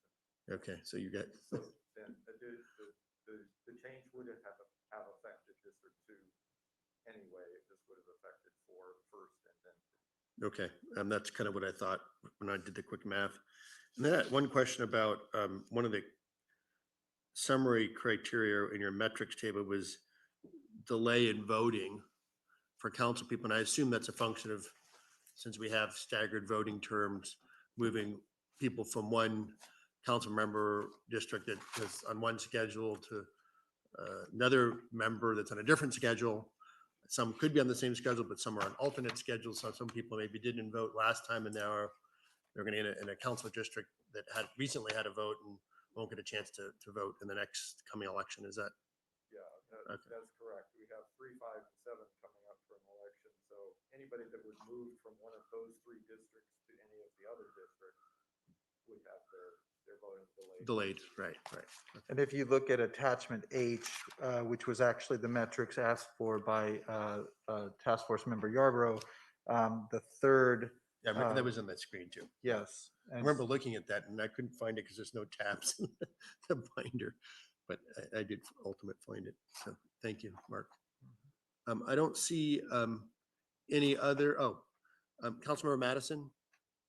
Thanks, Vice Mayor. I just wanted to chime in and echo the expressions of gratitude. I mean, this is really hard work and extremely important work.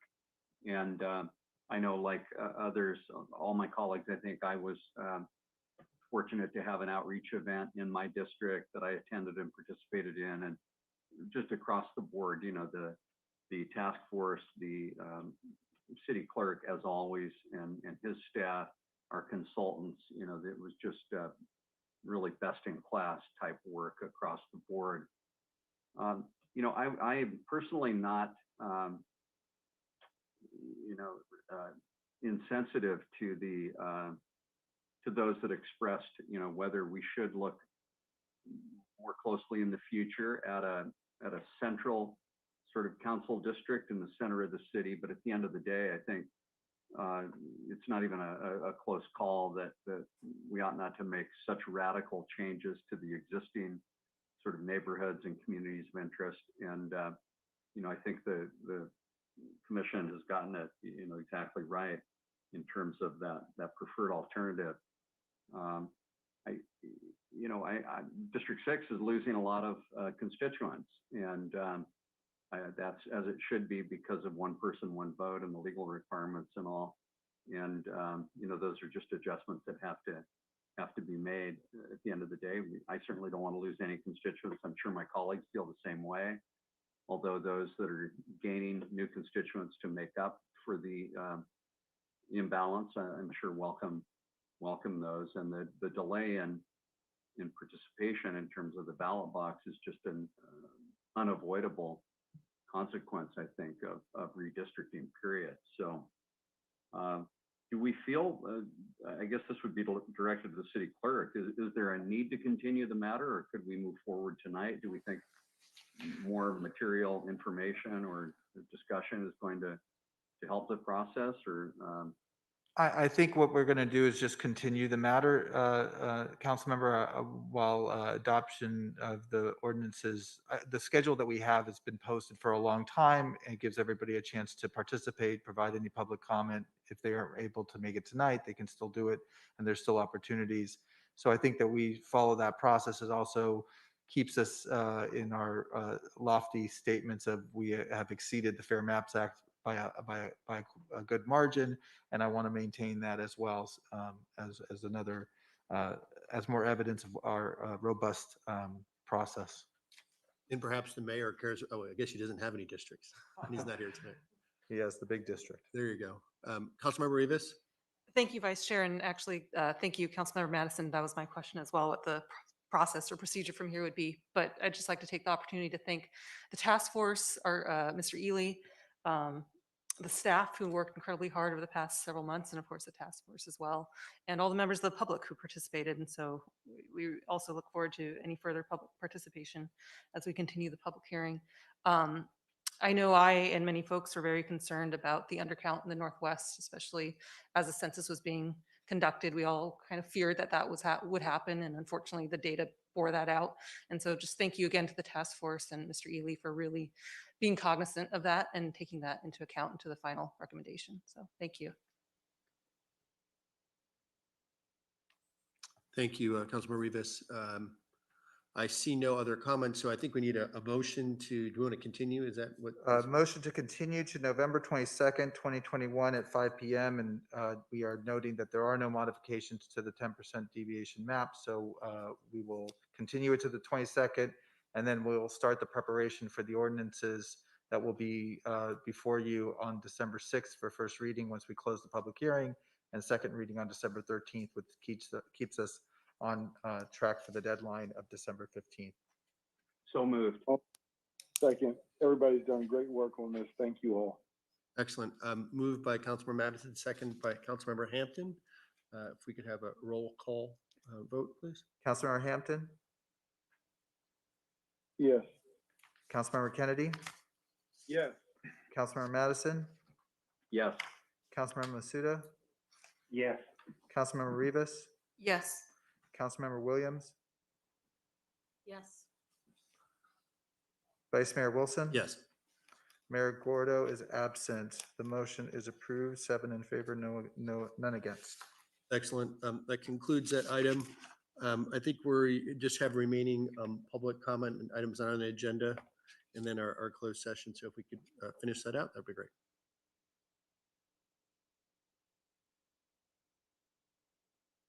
So we will call Camille Lewis, followed by Una Lee Jost, followed by Ed Washatka. No longer with us. So Una Lee. Hello, can you hear me? Go ahead. Okay. Greetings. I'm Lee Yost, QSD parent and member of the PTA, the nation's largest volunteer-led child advocacy association, working to drive improvements in the education, health, and well-being of all children and families. The state PTA recently adopted advocacy goals for 2021-23, which includes a commitment to advocate for shared power and belonging for all children, youth, and families to address the impacts of systemic and institutionalized injustice, end quote. I'm thus troubled by the mayor's treatment of racial justice advocates at recent council meetings, conveying they're outsiders whose views aren't welcome. On the contrary, I'm grateful for the input of racial advocates like Heavenly Hughes and Dr. Jane Ward, representatives of My Tribe Rise in showing up for racial justice, community-based organizations working to address and dismantle deeply rooted issues related to race and culture in our city. My Tribe Rise, featured in Pasadena Weekly earlier this year, was honored with Congresswoman Judy Chu's Nonprofit of the Year Award, as well as Senator Portantino's Certificate of Recognition Award. Showing Up for Racial Justice is likewise an organization working to further racial and economic justice. I'm grateful representatives of those groups took time to speak on behalf of Pasadena families at council meetings, since busy parents like me have limited time to participate in council meetings. I join their calls in urging the council to hold a town hall meeting on the topic of violence that Pasadena's Black residents have 30 seconds. at the hands of the city's police. Also, I encourage all council members to remember and uphold our city's municipal code, which requires all council meetings to be conducted, quote, in a manner that is courteous, responsive, and impartial, providing fair and uniform treatment of all persons and issues coming before the council. And that's in Pasadena Municipal Code Section 2.05.120. Thank you. Thank you. Ed Washatka, followed by Kristen Petherbridge, followed by Heavenly Hughes. Good evening. Can you hear me? Yes, we can. Go ahead, Ed. Good evening. My name is Ed Washatka, and I live in District 3. I read with surprise in the local news that workers at the Rose Bowl do not have livable wages, affordable health care, or safe working conditions because the workers do not have a collective bargaining agreement like they would have at other venues in the greater LA area. And now we learn that as part of the 2026 World Cup football tournament site selection process, that the International Football Federation, or FIFA, will be making a tour of Southland Stadium venues to select host sites. In fact, I understand that FIFA may be touring Pasadena within the next week or so. Since FIFA is committed to human rights, including labor standards, I do not want the Rose Bowl and Pasadena to be at a competitive disadvantage in the evaluation of its qualifications because it does not treat its workers with the respect and dignity they deserve. The city should not hide behind any pretense that this labor matter is not a city issue simply because the workers at the Rose Bowl are not actual city employees. The fact is the city operates the Rose Bowl, which has contracted with a concessionaire to provide services during events at the stadium. I urge the city to prioritize negotiation of a collective bargaining agreement between the Rose Bowl, the operating company, and the concessionaires and its workers. Taking actions to resolve this issue would be consistent with the city values. For example, 30 the seconds. council has stood up for workers in the recent past by passing the minimum wage ordinance along with the wage enforcement ordinance. The council has supported hero pay during the pandemic. If Pasadena is the world-class city it aspires and claims to be, it should take prompt action to resolve this labor injustice as soon as possible. Thank you so much for your support. Thank you. Kristen Petherbridge, followed by Heavenly Hughes, followed by Anthony Manousos, although we cannot find him in the meeting. Ms. Petherbridge, go ahead. Good evening. Can you hear me? Yes, go ahead. Hi, I've called in tonight to ask the council to support the community's multiple requests for Mayor Gordo to apologize for his extremely insensitive and unprofessional comments made towards those calling in from outside the city of Pasadena at the past 2 city council meetings. Sorry, the callers have been calling in for a long time, but Mayor Gordo has made the inappropriate, insensitive, and unprofessional comments at the past 2 meetings. I ask for the council to immediately take action to hold the Pasadena Police Department accountable for the murder of Anthony McLean, including the firing of the officer that murdered Mr. McLean. I ask the council members to immediately, as in tonight, advocate for placing the murder of Anthony McLean by the Pasadena Police Department on the agenda. I yield my remaining time. Thank you. Heavenly Hughes, followed by Anthony Manousos. If we don't find him, then we'll move on to Lesko Brandon.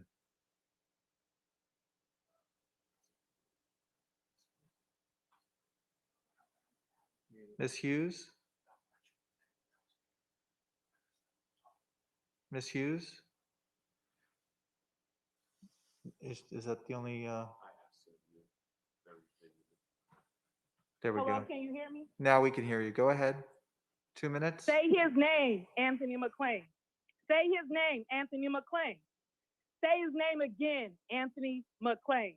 on November 13th, this past Saturday, was a sold-out screening of Thorns on the Rose, Black Abuse, Corruption in the Pasadena Police.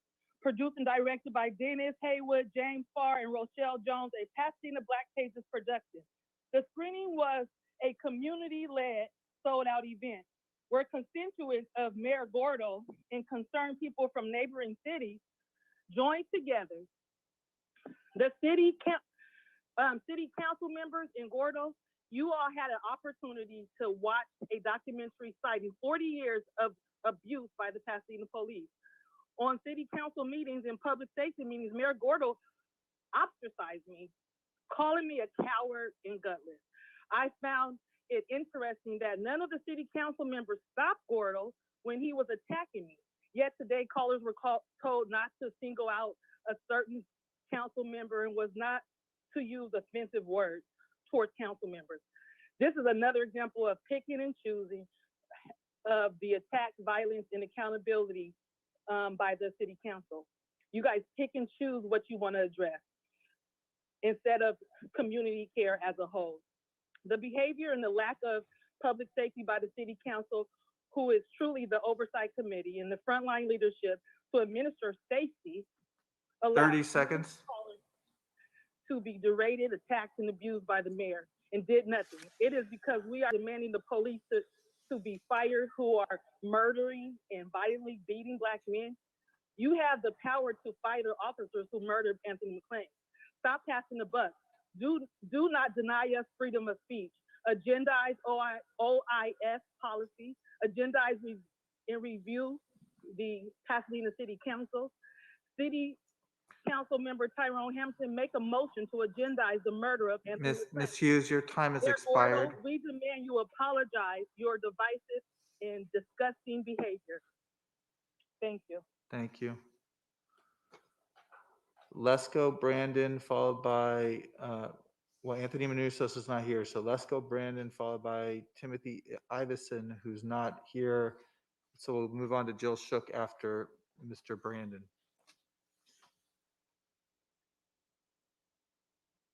Go ahead. Hi, can you hear me? There you go. I hope the city council will ignore these Pasadena and other out-of-town people who keep calling into our Pasadena meeting.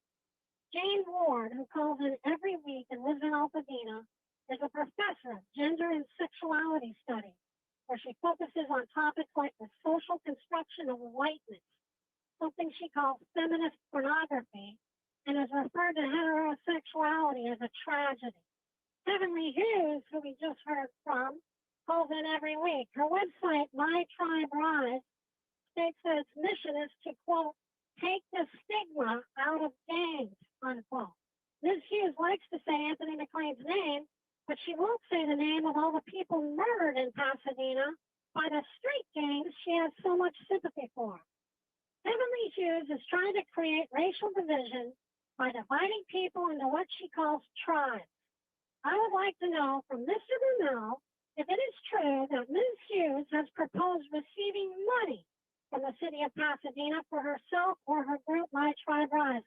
These people think that if they bully you hard enough, you will think they are strong and serious people.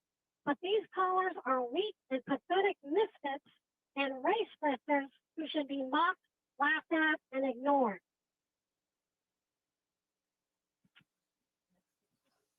Next speaker is Timothy Ivison, who's not in the meeting, so we'll move on to Jill Shook. Ms. Shook, go ahead. Yes, Hi. you can hear me? Yes, 2 minutes. Go ahead. Okay, great, thanks. Yes, I am here to talk about a different topic, although I do hope that you will move quickly toward justice for Anthony McClain. And I want to mention about SB 9. I know there was a discussion last Thursday at the city and at the Planning Commission.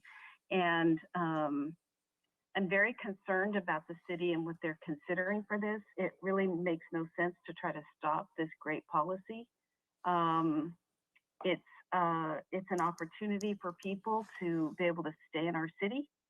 to subdivide properties. It does not encourage investors because they have to be owner occupied for 3 years.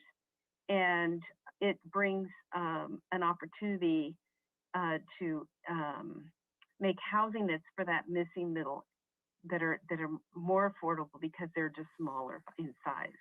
And so, so I want to encourage you to, especially the idea of trying to stop it by having the whole city be historical.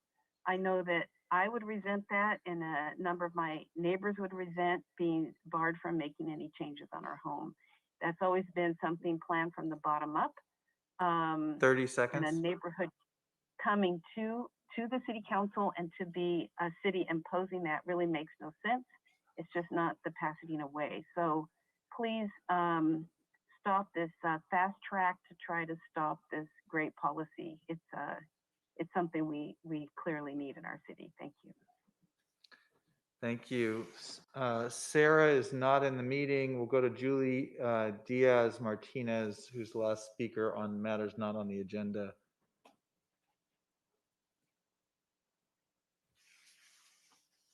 Hello, can you hear me now? We can. Go ahead. 2 minutes. Okay, thank you for this opportunity to speak. 2020 was a really extremely difficult year for the entire nation. It was brought to the forefront of the murder of George Floyd, the tremendous disservice that's done to our communities due to racial injustice within both law enforcement and the judicial system. And we're watching it today in a trial of a shooting in Wisconsin. Well, I'm here to let you know that that other caller called those of us who speak about racial injustice as weak and pathetic. I hold a master's degree from UCLA. I am a resident here in District 7, and I'm extremely upset that the city of Pasadena has not moved forward to find justice for the killers of Anthony McLean. Not only do his family deserve this type of justice, the entire community is demanding justice for the unlawful murder of Anthony McLean. A routine traffic stop should never be the rightful place to commit murder.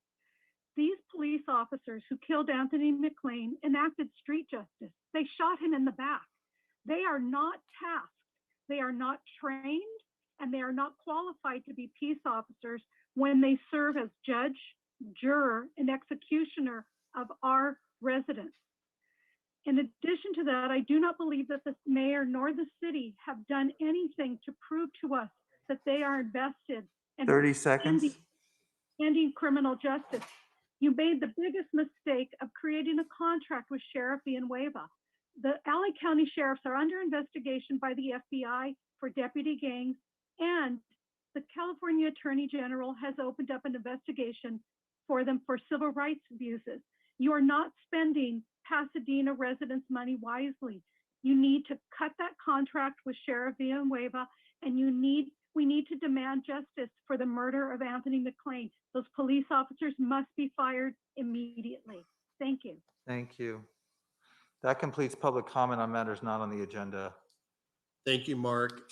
We're going to move to closed session. As I mentioned at the beginning of the meeting, closed section item letter A, has been continued. So if there's any public comment for that, we will pick it up next week when that item will be reinstated on the agenda. So I don't know if we have public comment on items B and C on the agenda, Mark? No, we don't. We only had we had 2 cards for A, but that's, as you stated, that item's off. Okay, yes. So it sounds like we did have speakers on A, and that will be picked up next week when that item is picked up. So with that, we will adjourn for closed session. Do you need to make an announcement of closed session? I do, thank you. The City Council will convene in the virtual meeting to discuss closed session items B and C on today's agenda. An opportunity is provided at this time for public comment on the closed session items. There being no public comment requests for items B and C, we are going to adjourn and recess into closed session to discuss those 2 items. Yeah, Vice Mayor? Yes, Councilman if I Madison. may? Yes, please. You noted this earlier in the evening, but I understand that this is our Assistant City Manager, Julie Gutierrez's last meeting And I wanted to, again, repeat what I think you said, that we really wish Julie well. She's been a tremendous public official during the entire time that she's been with the city, and we will miss her very, very much. I worked with Julie closely on legislative policy and a number of other things, and definitely didn't want the meeting to end without chiming in and wishing her all the very best. Thank you, Steve. And I see John Kennedy has his hand up as well. I'm guessing there's more to come on this. I'm glad that the senior most council member didn't allow us to leave this meeting without recognizing the service of Julie Gutierrez to our city. She has been a team player from day one. She has operated in the city in a number of departments, providing first-class service. She is a go-to person to get the job done. And we as a city are losing a consummate professional who lives in Pasadena, who is extremely competent, who has served in a neighboring city as a city manager and came home to us to continue to provide excellence under sometimes very difficult circumstances. So Julie, I would simply like to say, as I believe Councilmember Madison has already said, we thank you for an extraordinary career in Pasadena and for all of your service. Go Vikings. Thank you, John. Gene, want to chime in? You're next. Yes. Thank you, Vice Mayor. And I too want to thank Julie for all her leadership. And she's been a friend, and whenever I needed some information, she's been great. So Julie, I'll miss you. And hopefully that we'll see you around, because I know you live very close to where I live, okay? So Julie, we're not done yet, but we're gonna be saying great things about you very soon. Thank you. Thank you, Councilmember Masuda. Councilmember Hampton? Yes, Julie, I just want to thank you so much for all of your years of dedicated service to this city, the city that you went to high school in and that you were born and raised, or that you're raised in at least. And so I just want to say that I'm extremely grateful for you. I think you're going to mute. That's it. Excellent. I like it. And Mayor, I would mention that tomorrow, starting at 4 o'clock in the rotunda in the courtyard of City Hall, will be a reception for Julie, and it's open to the public. And I'm going to encourage everyone to come down and say hello and say goodbye. Excellent. I'm sorry. I got cut off because my device just keeps on kicking me in and out, so I have no idea what's going on with the Zoom. I don't want to jump over anybody. No, you can go ahead. We thought you were done, but please finish. No, I just want to say before my device cuts me off again, thank you, Julie, for all you have done, and thank you so much for serving your community and where you went to high school and where you were born and raised. And so thank you. I have no idea what's going on with these devices. We got two Tyrone Hamptons. The only thing better than one Tyrone Hampton is two Tyrone Hamptons. Thank you, Councilmember Hampton. And Julie? Mayor, can we do a? Yes.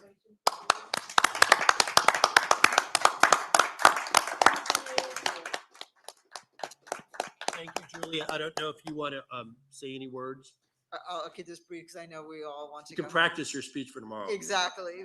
But I would just want to thank the council. It's been very humbling to be here and to work here and to work in a city that I was born and raised in. And so we have amazing staff that I've got to work with for the past over 30 years. So I'd just like to thank the council again for their leadership. Thank you. Best of luck and congratulations on a new chapter. With that, we are going to adjourn to closed session. I don't know do we need any logistics or we log out or? Everybody will need to just